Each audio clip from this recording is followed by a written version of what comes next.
ਵਾਹਿਗੁਰੂ ਜੀ ਕਾ ਖਾਲਸਾ ਵਾਹਿਗੁਰੂ ਜੀ ਕੀ ਫਤਿਹ। ਅਸਲਾਮ ਵਾਲੇਕਮ ਆਦਾਬ ਵਰਜ਼। ਮੈਂ ਹਾਂ ਤੁਹਾਡੀ ਹੋਸਟ ਨੀਲਮ ਕੌਰ ਤੇ ਮੈਂ ਟੀਵੀ ਸਾਰੇ ਦਰਸ਼ਕਾਂ ਤੇ ਸਰੋਤਿਆਂ ਨੂੰ ਜੀ ਆਇਆਂ ਕਹਿੰਦੀ ਹਾਂ ਪ੍ਰੋਗਰਾਮ ਸੱਚ ਸੱਚ ਵਿੱਚ, ਜਿਹੜੇ ਇਸ ਪ੍ਰੋਗਰਾਮ ਨਾਲ ਦੇਸ਼ਾਂ ਵਿਦੇਸ਼ਾਂ ਤੋਂ ਜੁੜ ਚੁੱਕੇ ਨੇ। ਖਾਲਸਾ ਅਫੇਅਰ ਸੈਂਟਰ ਦੇ ਸੰਚਾਲਕ ਡਾਕਟਰ ਅਮਰਜੀਤ ਸਿੰਘ ਜੀ ਸਟੂਡੀਓ 'ਚ ਮੇਰੇ ਨਾਲ ਸ਼ਾਮਲ ਨੇ। ਉਹਨਾਂ ਨਾਲ ਗੱਲਬਾਤ ਕਰਕੇ ਅੱਜ ਦੇ ਇਸ਼ੂਜ਼ ਪਰ ਉਹਨਾਂ ਤੋਂ ਉਹਨਾਂ ਦਾ ਤਬਸਰਾ ਜਾਣਦੇ ਹਾਂ। ਜੀ ਡਾਕਟਰ ਸਾਹਿਬ, ਵਾਹਿਗੁਰੂ ਜੀ ਕਾ ਖਾਲਸਾ ਵਾਹਿਗੁਰੂ ਜੀ ਕੀ ਫਤਿਹ।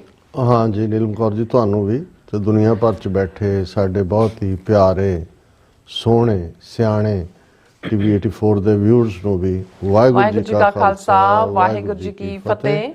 ਸਾਡੇ ਬਹੁਤ ਹੀ ਪਿਆਰੇ ਮੁਸਲਮਾਨ ਭੈਣਾਂ ਭਰਾਵਾਂ ਨੂੰ ਅਸਲਾਮ ਅਲੈਕਮ। ਗੰਗਾ ਜਮਨੀ ਤਹਿਜ਼ੀਬ ਦੇ ਹਿੰਦੂ ਤਵੀਆਂ ਨੂੰ ਨਮੋ ਨਮੇ। ਜੀ ਡਾਕਟਰ ਸਾਹਿਬ, ਜੀ ਆਇਆਂ ਨੂੰ ਪ੍ਰੋਗਰਾਮ ਸੱਚੋ ਸੱਚ ਵਿੱਚ। ਬਹੁਤ ਧੰਨਵਾਦ ਜੀ ਡਾਕਟਰ ਸਾਹਿਬ, ਅੱਜ 12 ਫਰਵਰੀ 2025 ਪਹਿਲੀ ਫੱਗਣ ਨਾਨਕਸ਼ਾਹੀ ਸੰਮਤ 556 ਦਾ ਦਿਨ ਹੈ ਤੇ ਡਾਕਟਰ ਸਾਹਿਬ, ਪ੍ਰੋਗਰਾਮ ਸ਼ੁਰੂ ਕਰਨ ਤੋਂ ਪਹਿਲਾਂ ਅਸੀਂ ਦਰਸ਼ਕਾਂ ਤੇ ਸਰੋਤਿਆਂ ਨੂੰ ਹਮੇਸ਼ਾ ਤਰ੍ਹਾਂ ਦੱਸ ਵਿਊਅਰਸ, ਜੇ ਤੁਸੀਂ ਹੱਕ ਸੱਚ ਇਨਸਾਫ ਤੇ ਪੈਰਾ ਦਿਨ ਦਾ ਇੱਕੋ ਇੱਕ ਚੈਨਲ ਟੀਵੀ 84 ਨੂੰ ਦੇਖਣਾ ਚਾਹੁੰਦੇ ਹੋ ਤਾਂ ਤੁਸੀਂ ਦੇਖ ਸਕਦੇ ਹੋ ਸਪੈਕਟਰਮ ਕੇਬਲ, ਆਰਸੀਨ ਕੇਬਲ, ਬਲਫਨ ਕੈਨੇਡਾ, ਰੋਕੂ, ਜਾਦੂ ਬਾਕਸ, ਸ਼ਾਵਾ, ਫੇਸਬੁੱਕ, ਟੀਵੀ 84 ਦੀ ਐਪ ਰਾਹੀਂ online streaming and IP box ਤੇ ਤੁਸੀਂ ਟੀਵੀ 84 ਨੂੰ ਦੇਖ ਸਕਦੇ ਹੋ। ਵਿਊਅਰਸ, ਜੇ ਤੁਸੀਂ ਟੀਵੀ 84 ਨਾਲ ਜਾਂ ਪ੍ਰੋਗਰਾਮ ਸੱਚੋ ਸੱਚ ਨਾਲ ਫੇਸਬੁੱਕ ਰਾਹੀਂ ਜੁੜੇ ਹੋ ਤਾਂ ਵੱਧ ਲਾਈਕ ਕਰੋ ਤੇ ਸ਼ੇਅਰ ਕਰੋ ਅਤੇ ਨਾਲ ਹੀ YouTube ਤੇ ਸਬਸਕ੍ਰਾਈਬ ਵੀ ਕਰੋ। ਇਹ ਵੀ ਦੱਸ ਦੇ ਕਿ ਤੁਸੀਂ ਟੀਵੀ 84 ਦੀ ਐਪ ਨੂੰ ਐਂਡਰੋਇਡ ਐਂਡ ਐਪ ਸਟੋਰ ਤੇ ਡਾਊਨਲੋਡ ਕਰਕੇ ਜੋ ਟੀਵੀ 84 ਦੀ ਲਾਈਵ ਸਟ੍ਰੀਮ ਹੈ ਇਸ ਨੂੰ ਤੁਸੀਂ 24 ਆਵਰਸ ਦੇਖ ਸਕਦੇ ਹੋ। ਸੋ ਵਿਊਅਰਸ, ਪ੍ਰੋਗਰਾਮ ਦੀ ਸ਼ੁਰੂਆਤ ਕਰਾਂਗੇ ਅੱਜ ਦੀ ਸਪਾਂਸਰਸ਼ਿਪ ਦੇ ਵਾਲੇ ਨਾਲ ਕਿ ਅੱਜ ਦੇ ਪ੍ਰੋਗਰਾਮ ਸੱਚੋ ਸੱਚ ਨੂੰ ਸਪਾਂਸਰ ਕੀਤਾ ਗਿਆ ਹੈ ਕਲੀਵਲੈਂਡ ਓਹਾਇਓ ਤੋਂ ਬੀਬੀ ਸਤਨਾਮ ਕੌਰ ਰੈਣਾ ਜੀ ਵੱਲੋਂ। ਸੋ ਇਹਨਾਂ ਨੇ ਟੀਵੀ 84 ਦੀ ਸਪੋਰਟ ਕਰਨ ਲਈ ਕਿਹਾ ਔਰ ਖਾਲਿਸਤਾਨ ਦੀ ਪ੍ਰਾਪਤੀ ਦੀ ਅਰਦਾਸ ਕੀਤੀ ਹੈ। ਸੋ ਅੱਜ ਦੀ ਸਪਾਂਸਰਸ਼ਿਪ ਲਈ ਅਸੀਂ ਬੀਬੀ ਸਤਨਾਮ ਕੌਰ ਰੈਣਾ ਜੀ ਹੋਰਾਂ ਦਾ ਤਹਿ ਦਿਲ ਤੋਂ ਧੰਨਵਾਦ ਕਰਦੇ ਹਾਂ ਔਰ ਤੁਹਾਨੂੰ ਵੀ ਅਪੀਲ ਤੇ ਬੇਨਤੀ ਕਰਦੇ ਹਾਂ ਕਿ ਤੁਸੀਂ ਪ੍ਰੋਗਰਾਮ ਸੱਚੋ ਸੱਚ ਨੂੰ ਵੱਧ ਤੋਂ ਵੱਧ ਸਪਾਂਸਰ ਕਰੋ। ਸਪਾਂਸਰਸ਼ਿਪ ਲਈ ਤੁਸੀਂ ਸਾਨੂੰ ਕਾਲ ਕਰ ਸਕਦੇ ਸਾਡੇ ਫੋਨ ਨੰਬਰ ਤੇ 5166191984, ਸੇਮ ਨੰਬਰ ਤੇ WhatsApp ਕਰ ਸਕਦੇ ਹੋ, ਤੁਸੀਂ ਸਾਨੂੰ ਈਮੇਲ ਵੀ ਕਰ ਸਕਦੇ info@tv84.tv ਤੇ। ਸੋ ਵਿਊਅਰਸ, ਪਹਿਲੇ ਸੈਗਮੈਂਟ ਦੇ ਵਿੱਚ ਆਪਾਂ ਗੱਲਬਾਤ ਕਰਨ ਜਾ ਰਹੇ ਹਾਂ ਕਿ ਕੱਲ ਯਾਨੀ ਕਿ 13 ਫਰਵਰੀ ਨੂੰ ਪ੍ਰੈਜ਼ੀਡੈਂਟ ਟਰੰਪ ਅਤੇ ਮੋਦੀ ਦੀ ਵਾਈਟ ਹਾਊਸ ਵਿੱਚ ਮੁਲਾਕਾਤ ਹੋਣ ਜਾ ਰਹੀ ਹੈ ਔਰ ਵਪਾਰ, ਮਸੂਲ, ਚੁੰਗੀ, ਇਮੀਗ੍ਰੇਸ਼ਨ, ਚਾਹ-ਬਾਰ, ਪੋਰਟ ਆਦਿ ਵਿਸ਼ਿਆਂ ਤੇ ਗੱਲਬਾਤ ਹੋਣ ਦੀਆਂ ਸੰਭਾਵਨਾਵਾਂ ਨੇ। ਸੋ ਇਸ ਬਾਰੇ ਆਪਾਂ ਗੱਲਬਾਤ ਕਰਨ ਜਾ ਰਹੇ ਹਾਂ। ਸੋ ਅਸੀਂ ਚਾਹਾਂਗੇ ਕਿ ਤੁਸੀਂ ਇਸੇ ਤਰ੍ਹਾਂ ਬਣੇ ਰਹਿਣਾ। ਦੇਖਣ ਸੁਣ ਲਈ ਤੁਹਾਡਾ ਸਭ ਦਾ ਬਹੁਤ ਬਹੁਤ ਧੰਨਵਾਦ। ਜੀ ਰਾਜ ਸਾਹਿਬ, ਕੀ ਕਹਿਣਾ ਚਾਹੋਗੇ? ਸਭ ਤੋਂ ਪਹਿਲਾਂ ਤਾਂ ਅੱਜ ਦੇ ਪ੍ਰੋਗਰਾਮ ਨੂੰ ਸਪਾਂਸਰ ਕਰਨ ਲਈ ਅਸੀਂ ਭੈਣ ਜੀ ਸਤਨਾਮ ਕੌਰ ਰੈਣਾ ਉਹਨਾਂ ਦਾ ਸ਼ੁਕਰੀਆ ਅਦਾ ਕਰਦੇ ਹਾਂ। ਹੁਣ ਅਸੀਂ ਵਰਜੀਨੀਆ ਤੋਂ ਸ਼ਿਫਟ ਕਰਕੇ ਓਹਾਇਓ ਪਹੁੰਚ ਗਏ ਹਾਂ ਔਰ 10ਵੇਂ ਪਾਤਸ਼ਾਹ ਦਾ ਪ੍ਰਕਾਸ਼ ਪੁਰਬ ਬੜੇ ਉਤਸ਼ਾਹ ਦੇ ਨਾਲ Gurdwara Guru Nanak foundation ਓਹਾਇਓ, Cleveland, ਓਹਾਇਓ state ਹੈ, ਕਲੀਵਲੈਂਡ ਸਿਟੀ ਹੈ, ਉਸ ਦਾ ਸੁਬਰਬ ਹੈ ਜਿੱਥੇ ਇਹ ਬੜਾ ਖੂਬਸੂਰਤ ਗੁਰਦੁਆਰਾ ਸਾਹਿਬ ਹੈ, ਉੱਥੇ ਮਨਾਇਆ ਗਿਆ ਸੀ। ਅਸੀਂ ਉਹਦੇ 'ਚ ਪਾਰਟੀਸਪੇਟ ਕੀਤਾ। ਭਾਈ ਨਰਿੰਦਰ ਸਿੰਘ ਪਰਿਵਾਰ ਵੀ ਵਰਜੀਨੀਆ ਤੋਂ ਆਏ ਸਨ ਔਰ ਭਾਈ ਗੁਰਦੇਵ ਸਿੰਘ ਕਲਾਮਾਜ਼ੂ ਵੀ ਆਏ ਔਰ ਉਸ ਦੀ ਕਵਰੇਜ ਵੀ ਅਸੀਂ ਆਪਣੇ ਵਿਊਅਰਸ ਤੱਕ ਪਹੁੰਚਾਈ ਸੀ। ਔਰ ਉੱਥੇ ਜਿਹੜੇ ਕੁਝ ਪਰਿਵਾਰ ਪੰਥ ਨੂੰ ਸਮਰਪਿਤ ਨੇ, ਪੂਰੀ ਡੈਡੀਕੇਸ਼ਨ ਦੇ ਨਾਲ ਲੱਗੇ ਹੋਏ ਨੇ, ਉਹਦੇ 'ਚ ਇਹ ਸਾਡੇ ਵੀਰ ਡਾਕਟਰ ਰੈਣਾ ਵੈਟਨੇਰੀਅਨ ਨੇ, ਜੰਮੂ ਕਸ਼ਮੀਰ ਨਾਲ ਇਹਨਾਂ ਦਾ ਸੰਬੰਧ ਹੈ ਔਰ ਆਪ ਵੀ ਡਾਕਟਰ ਸਾਹਿਬ ਨਿਹਾਇਤ ਸ਼ਰੀਫ ਔਰ ਗੁਰਦੁਆਰਾ ਸਾਹਿਬ ਦੇ ਮੁੱਖ ਸੇਵਾਦਾਰਾਂ 'ਚੋਂ ਵੀ ਰਹੇ ਤੇ ਭੈਣ ਜੀ ਸਤਨਾਮ ਕੌਰ ਉਹਨਾਂ ਦੇ ਨਾਲ ਗੁਫ਼ਤਗੂ ਕਰਕੇ ਪੂਰਾ ਤੁਹਾਨੂੰ ਇੱਕ ਖਾਲਸਾਈ ਜਾਓ ਜਲਾਲ ਵਾਲੀਆਂ ਜਿਹੜੀਆਂ ਸਾਡੀਆਂ ਸਿੰਘਣੀਆਂ ਨੇ ਉਹਨਾਂ ਦਾ ਪ੍ਰਭਾਵ ਮਿਲਦਾ ਔਰ ਪਿਛਲੇ ਵਰੇ ਵੀ ਉਹਨਾਂ ਨੇ ਜਿਹੜਾ ਕਾਫੀ ਉਤਸ਼ਾਹ ਦੇ ਨਾਲ ਟੀਵੀ 84 ਦੀ ਸਰਾਹਨਾ ਕੀਤੀ ਸੀ ਔਰ ਇਸ ਵਾਰ ਵੀ ਉਹਨਾਂ ਨੇ ਜਿਹੜਾ ਯਥਾ ਸ਼ਕਤ ਕੰਟਰੀਬਿਊਟ ਕੀਤਾ। ਸੋ ਅਸੀਂ ਡਾਕਟਰ ਰੈਣਾ, ਭੈਣ ਜੀ ਸਤਨਾਮ ਕੌਰ, ਇਹਨਾਂ ਦਾ ਸਮੁੱਚੇ ਪਰਿਵਾਰ ਦਾ ਸ਼ੁਕਰੀਆ ਅਦਾ ਕਰਦੇ।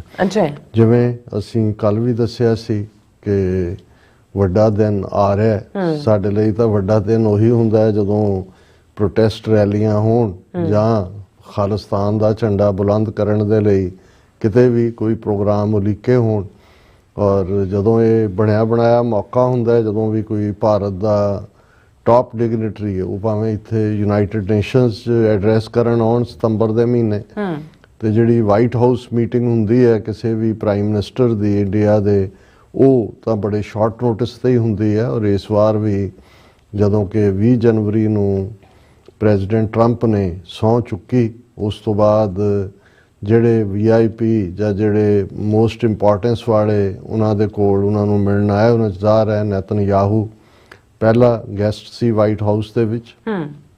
ਫਿਰ ਅਸੀਂ ਦੇਖਿਆ ਕਿ ਜਾਪਾਨ ਦਾ ਪ੍ਰੀਮੀਅਰ ਔਰ ਜਾਰਡਨ ਦਾ ਕਿੰਗ, ਔਰ ਹੁਣ ਜਿਹੜਾ ਆਉਂਦੇ ਕੱਲ 13 ਤਰੀਕ ਨੂੰ ਮੋਦੀ। ਫਰਕ ਇੰਨਾ ਹੈ ਕਿ ਇਹ ਜਿਹੜੇ ਦੂਸਰੇ ਮੈਂ ਨਾਂ ਲਏ ਨੇ ਇਹਨਾਂ ਨੂੰ ਖੁਦ ਵਾਈਟ ਹਾਊਸ ਨੇ ਇਨਵਾਈਟ ਕੀਤਾ ਤੇ ਮੋਦੀ ਨੇ, ਕਿਉਂਕਿ ਇਹਨਾਂ ਦੀ ਪ੍ਰੈਸ ਬਰੀਫਿੰਗ ਤੋਂ ਵੀ ਕਲੀਅਰ ਸੀ ਕਿ ਦੇ ਆਸਕਡ ਫॉर ਦਿਸ ਮੀਟਿੰਗ। ਇਹ ਤਰਲੇ ਕਰਕੇ ਜਿੱਥੇ ਪਹਿਲੀ ਸਟੇਜ ਤੇ ਇਨਵੀਟੇਸ਼ਨ ਵੀ ਨਹੀਂ ਸੀ ਲੈ ਸਕੇ, ਉੱਥੇ ਉਹਨਾਂ ਦੀ ਮੰਗ ਦੇ ਉੱਤੇ ਹੀ ਇਹ ਜਿਹੜੀ ਹੈ ਵਾਈਟ ਹਾਊਸ ਦੇ ਵਿੱਚ ਮੁਲਾਕਾਤ ਰੱਖੀ ਗਈ ਹੈ ਆਲਰੇਡੀ। ਕਿਉਂਕਿ ਮੋਦੀ ਆਰਟੀਫਿਸ਼ੀਅਲ ਇੰਟੈਲੀਜੈਂਸ ਦੇ ਮੁੱਦੇ ਤੇ ਜਿਹੜੀ ਫਰਾਂਸ ਪੈਰਿਸ ਦੇ ਵਿੱਚ ਸਮਿਟ ਹੋਈ, ਜਿਸ 100 ਤੋਂ ਜ਼ਿਆਦਾ ਮੁਲਕਾਂ ਦੇ ਪ੍ਰੈਜ਼ੀਡੈਂਟ, ਪ੍ਰੀਮੀਅਰ, ਵਾਈਸ ਪ੍ਰੈਜ਼ੀਡੈਂਟ ਜਾਂ ਉਹਨਾਂ ਦੇ ਫੋਰਨ ਮਿਨਿਸਟਰ ਸ਼ਾਮਲ ਹੋਏ, ਉਸ ਸ਼ਾਮਲ ਹੋਣ ਲਈ ਆਏ ਸੀ। ਔਰ ਉਹ ਆਪਣੀ ਫਰਾਂਸ ਦੀ ਜਿਹੜੀ ਫੇਰੀ ਨੂੰ ਰੈਪ ਕਰਕੇ ਆਲਰੇਡੀ ਜਿਹੜੇ ਨੇ ਉਹ ਉੱਥੇ DC ਪਹੁੰਚ ਚੁੱਕੇ ਹੋਣਗੇ, ਕਿਉਂਕਿ ਅਮਰੀਕਨ ਸਾਡੇ ਈਸਟ ਕੋਸਟ ਟਾਈਮ ਨਾਲੋਂ ਜਿਹੜਾ 5 ਘੰਟੇ ਦਾ ਫਰਕ ਵੀ ਹੈ।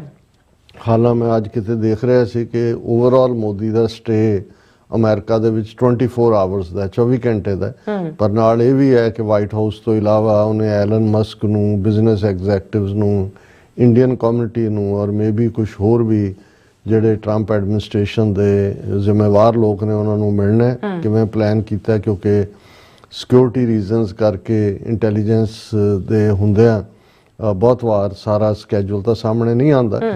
ਲੇਕਿਨ ਇਹ ਕਨਫਰਮਡ ਹੀ ਸੀ ਕਿ 13-14 ਅਮਰੀਕਾ ਦੇ ਵਿੱਚ ਹੋਣਾ ਔਰ 13 ਦੀਆਂ ਮੀਟਿੰਗਸ ਦਾ ਹੀ ਜ਼ਿਕਰ ਸੀ। 14 ਤਾਂ ਸ਼ਾਇਦ ਟਰੰਪ ਨੇ ਵੀ ਨਹੀਂ ਸੀ ਮਿਲਣਾ, ਕਿਉਂਕਿ ਵੈਲੈਂਟਾਈਨ ਡੇ ਹੈ ਉਹਨੇ ਵੈਲੈਂਟਾਈਨ ਡੇ ਦੇ ਤਾਂ ਮੌਕੇ ਨਹੀਂ ਸੀ ਮਿਲਣਾ।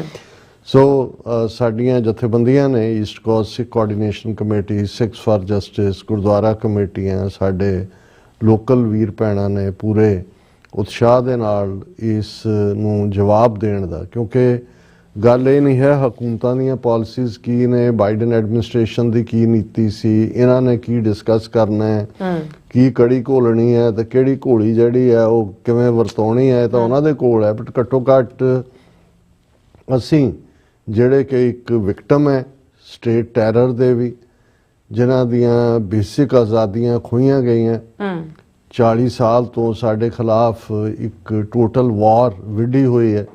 ਔਰ ਇੰਡੀਅਨ ਸਟੇਟ ਦੀ ਦਹਿਸ਼ਤਗਰਦੀ ਦੇ ਖੂਨੀ ਹੱਥ ਕੈਨੇਡਾ, ਅਮਰੀਕਾ ਦੀ ਧਰਤੀ ਦੇ ਉੱਤੇ ਵੀ ਪਹੁੰਚੇ, ਜਿਸ ਦਾ ਨਤੀਜਾ 18 ਜੂਨ 2023 ਨੂੰ ਕੈਨੇਡਾ 'ਚ ਭਾਈ ਹਰਦੀਪ ਸਿੰਘ ਨਿੱਜਰ ਦੀ ਸ਼ਹਾਦਤ ਔਰ ਕੁਝ ਦਿਨਾਂ ਬਾਅਦ ਹੀ ਜਿਹੜਾ ਗੁਰਪਤਵੰਤ ਪੰਨੂ ਮਰਡਰ ਪਲਾਟ ਉਹਨਾਂ ਨੇ ਡਿਜ਼ਾਈਨ ਕੀਤਾ ਹੋਇਆ ਸੀ, ਬੇਸ਼ੱਕ ਉਹ ਥਵਾਰਟ ਹੋਇਆ, ਉਹਨੂੰ ਫਾਇਲ ਕੀਤਾ ਗਿਆ, ਲੇਕਿਨ ਉਹਨਾਂ ਨੇ ਆਪਣੇ ਵੱਲੋਂ ਕੋਈ ਕਸਰ ਨਹੀਂ ਛੱਡੀ।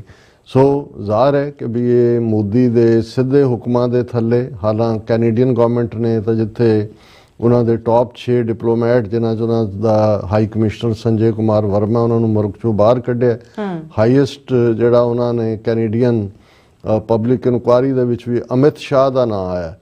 ਔਰ ਇਹ ਈਵਨ ਅਮਰੀਕਨ ਔਰ ਦੂਸਰਿਆਂ ਦਾ ਵੀ ਇਹ ਕਹਿਣਾ ਹੈ ਕਿ ਵੀ ਇਹ ਹੋ ਨਹੀਂ ਸਕਦਾ ਕਿ ਪ੍ਰਾਈਮ ਮਿਨਿਸਟਰ ਉਹਨੂੰ ਜਿਹੜਾ ਇਸ ਦਾ ਨੌਲੇਜ ਨਾ ਹੋਏ। ਅਸੀਂ ਤਾਂ ਪਹਿਲੇ ਦਿਨ ਤੋਂ ਇਸ ਨੂੰ ਚੰਡਾਲ ਚੌਕੜੀ ਦਾ ਨਾਂ ਦਿੱਤਾ ਸੀ ਕਿ ਜਿਸ ਦੇ ਵਿੱਚ ਮੋਦੀ, ਅਮਿਤ ਸ਼ਾਹ, ਅਜੀਤ ਡੋਵਲ ਔਰ S ਜੈ ਸ਼ੰਕਰ ਸ਼ਾਮਲ ਨੇ। ਬਾਕੀ ਰਾਹ ਦਾ ਹੈਡ ਉਦੋਂ ਕੌਣ ਸੀ, ਬਾਅਦ 'ਚ ਕੌਣ ਬਣਾ ਦਿੱਤਾ ਹੈ, ਉਹ ਸਾਰੇ ਹੀ ਕਿਲਰ ਗੈਂਗ ਜਿਹੜੀ ਪੰਜਾਬ 'ਚ 90s ਦੇ ਵਿੱਚ ਜਿਨ੍ਹਾਂ ਨੇ ਸਿੱਖ ਨੌਜਵਾਨੀ ਨੂੰ ਝੂਠੇ ਪੁਲਿਸ ਮੁਕਾਬਲਿਆਂ 'ਚ ਮਾਰਿਆ, ਉਹ ਇੱਕ ਤੋਂ ਬਾਅਦ ਇੱਕ ਭਰਤੀ ਕੀਤੇ ਹੋਏ ਨੇ।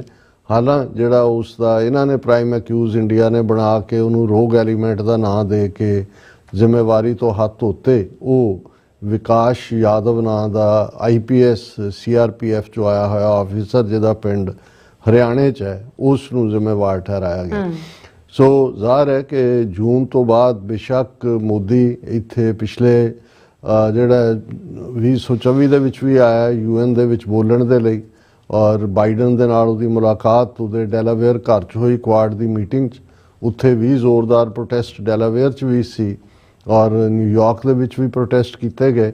ਔਰ ਠੀਕ ਇਸੇ ਹੀ ਲਾਈਨ ਦੇ ਉੱਤੇ ਬੇਸ਼ੱਕ ਚੇਂਜ ਆਫ ਐਡਮਿਨਿਸਟ੍ਰੇਸ਼ਨ ਹੈ, ਅਜੇ ਪਤਾ ਨਹੀਂ ਹੈ ਕੀ ਡਾਇਰੈਕਸ਼ਨ ਇਹਨਾਂ ਨੇ ਲੈਣੀ ਹੈ, ਲੇਕਿਨ ਇੱਕ ਬੜਾ ਪ੍ਰਭਾਵਸ਼ਾਲੀ ਜ਼ੋਰਦਾਰ ਜਿਹੜਾ ਖਾਲਿਸਤਾਨ ਰੈਲੀ ਹੈ ਉਹ ਹੋਣ ਜਾ ਰਹੀ ਹੈ। ਆਲਮੋਸਟ 12 ਵਜੇ ਦੇ ਕਰੀਬ ਵਾਈਟ ਹਾਊਸ ਦੇ ਸਾਹਮਣੇ 1600 ਪੈਨਸਿਲਵੇਨੀਆ ਐਵਨਿਊ ਦੇ ਉੱਤੇ ਸੰਗਤਾਂ ਦਾ ਇਕੱਠ ਹੋਏਗਾ। ਔਰ ਫਿਰ ਜਿਵੇਂ 6 ਵਾਰ ਜਸਟਿਸ ਨੇ ਆਪਣੀ ਪ੍ਰੈਸ ਰਿਲੀਜ਼ ਦੇ ਵਿੱਚ 2 ਵਜੇ ਦੇ ਕਰੀਬ ਮੋਦੀ ਦੀ ਅੰਤਮ ਯਾਤਰਾ ਫਿਊਨਰਲ ਜਿਹਨੂੰ ਸਿਆਪਾ ਕਹਿੰਦੇ ਨੇ ਉਹ ਰੱਖਿਆ ਹੋਇਆ ਹੈ। ਸੋ ਜ਼ਾਹਰ ਹੈ ਕਿ ਮੋਸਟ ਲਾਈਕਲੀ ਡਿਨਰ ਤੱਕ ਜਿਹੜਾ ਇਹਨਾਂ ਦਾ ਪ੍ਰੋਗਰਾਮ ਹੋਏਗਾ ਮੋਦੀ ਨੂੰ ਡਿਨਰ ਵੀ ਦੇਣ ਦਾ। ਹਾਲਾਂ ਇੱਕ ਜਿਹੜਾ ਸਟੇਟ ਡਿਨਰ ਹੁੰਦਾ ਜਿਹਦਾ ਪ੍ਰੋਟੋਕਾਲ ਹੈ ਉਹ ਤਾਂ ਨਹੀਂ ਹੈ, ਕਿਉਂਕਿ ਸ਼ਾਰਟ ਨੋਟਿਸ ਦੇ ਉੱਤੇ ਹੀ ਇਨਵਾਈਟ ਕੀਤਾ ਹੈ, ਵਰਕਿੰਗ ਡਿਨਰ ਹੀ ਹੋਏਗਾ। ਇਹ ਨਹੀਂ ਹੈ ਜਦੋਂ ਸਟੇਟ ਡਿਨਰ ਦਿੱਤਾ ਜਾਂਦਾ ਹੈ ਉਦੋਂ ਤਾਂ ਫਿਰ ਸਾਰੀਆਂ ਐਮਬੈਸੀਆਂ ਔਰ ਦੂਜੇ ਉਹ 500-600 ਬੰਦਿਆਂ ਦੀ ਲਿਸਟ ਹੁੰਦੀ ਹੈ। ਸੋ ਜਿਵੇਂ ਲਾਸਟ ਟਾਈਮ ਜਦੋਂ ਕਿ ਮੋਦੀ ਅਮਰੀਕਾ ਦੀ ਸੋਇਲ ਤੇ ਸੀ ਔਰ ਬਾਈਡਨ ਨੇ ਡਿਨਰ ਥਰੋ ਕੀਤਾ ਸੀ, ਉਹ ਸਟੇਟ ਡਿਨਰ ਵਾਂਗ ਸੀ, ਇਹ ਵਰਕਿੰਗ ਡਿਨਰ ਹੋਏਗਾ। ਔਰ ਅਸੀਂ ਜਿਹੜਾ ਹੈ ਉਹਨੂੰ ਉਹਦੇ ਸ਼ਮੂਲੀਅਤ ਕਰਾਂਗੇ ਖਾਲਿਸਤਾਨ ਰੈਲੀ 'ਚ। ਔਰ ਅਸੀਂ ਅਪੀਲ ਵੀ ਕਰਦੇ ਹਾਂ ਕਿ ਬੇਸ਼ੱਕ ਹੁਣ ਜਿਹੜਾ ਸਨੋ ਸਟਾਰਮ ਹੈ ਉਹ ਵਾਸ਼ਿੰਗਟਨ ਡੀਸੀ ਨਿਊਯਾਰਕ 'ਚ ਠੱਲਿਆ ਗਿਆ, ਸੜਕਾਂ ਸਾਫ਼ ਨੇ, ਲੂਣ ਨਾਲ ਦੀ ਨਾਲੇ ਪਾ ਦਿੰਦੇ ਨੇ, ਤੇ ਅਸੀਂ ਉਹ ਲੂਣ ਵੀ ਥੋੜਾ ਰੱਖ ਲਈਏ ਕਿਉਂਕਿ ਮੋਦੀ ਨੂੰ ਵੀ ਲੂਣ ਦੇਣਾ ਤੇ ਲੂਣ ਤਾਂ ਹੀ ਦਿੱਤਾ ਜਾਏਗਾ ਜੇ ਉੱਥੇ ਪਹੁੰਚੋਗੇ। ਸੋ ਇਹ ਅਸੀਂ ਕੋਸ਼ਿਸ਼ ਕਰਾਂਗੇ ਕਿ ਉੱਥੋਂ ਜੇ ਲਾਈਵ ਟੈਲੀਕਾਸਟ ਕਰ ਸਕੇ ਤਾਂ ਵੀ। ਔਰ ਜੇ ਕਿਉਂਕਿ ਬਹੁਤ ਵਾਰ ਦਿੱਕਤ ਹੁੰਦੀ ਹੈ, ਵੈਦਰ ਬੇਸ਼ੱਕ ਕੱਲ੍ਹ ਠੀਕ ਹੈ ਵੈਦਰ, ਲੇਕਿਨ ਕਈ ਵਾਰ ਆਲੇ ਦੁਆਲੇ ਜੈਮਰ ਲੱਗੇ ਹੁੰਦੇ ਨੇ ਜਾਂ ਕਈ ਰੁਕਾਵਟਾਂ ਹੁੰਦੀਆਂ ਨੇ। ਸੋ ਅਸੀਂ ਵੀ ਜੁਆਇਨ ਕਰਾਂਗੇ ਆਪਣੀ ਟੀਮ ਦੇ ਨਾਲ। ਔਰ ਅਸੀਂ ਪੁਰਜ਼ੋਰ ਅਪੀਲ ਕਰਦੇ ਹਾਂ, ਜਿਵੇਂ ਅਸੀਂ ਪਹਿਲਾਂ ਵੀ ਕਿਹਾ ਸੀ ਕਿ ਵੀ ਇਹ ਸਿੰਬੋਲਿਜ਼ਮ ਬਹੁਤ ਇੰਪੋਰਟੈਂਟ ਹੁੰਦਾ ਹੈ। ਬੇਸ਼ੱਕ ਨਵੀਂ ਹਕੂਮਤ ਦੇ ਨਾਲ ਮੋਦੀ ਆਪਣੀ ਪੁਰਾਣੀ ਯਾਰੀ ਦੇ ਵਾਸਤਾ ਦੇ ਕੇ ਹਾਲਾਤ ਨਾਰਮਲ ਕਰਨ ਦੀ ਕੋਸ਼ਿਸ਼ ਕਰੇਗਾ। ਟੋਟਲ ਸਰੈਂਡਰ ਤਾਂ ਕੀਤਾ ਹੀ ਹੋਇਆ, ਗਧੇ ਨੂੰ ਪਿਓ ਕਹਿਣਾ ਇਹ ਤਾਂ ਇਹਨਾਂ ਦੇ DNA ਵਿੱਚ ਹੈ।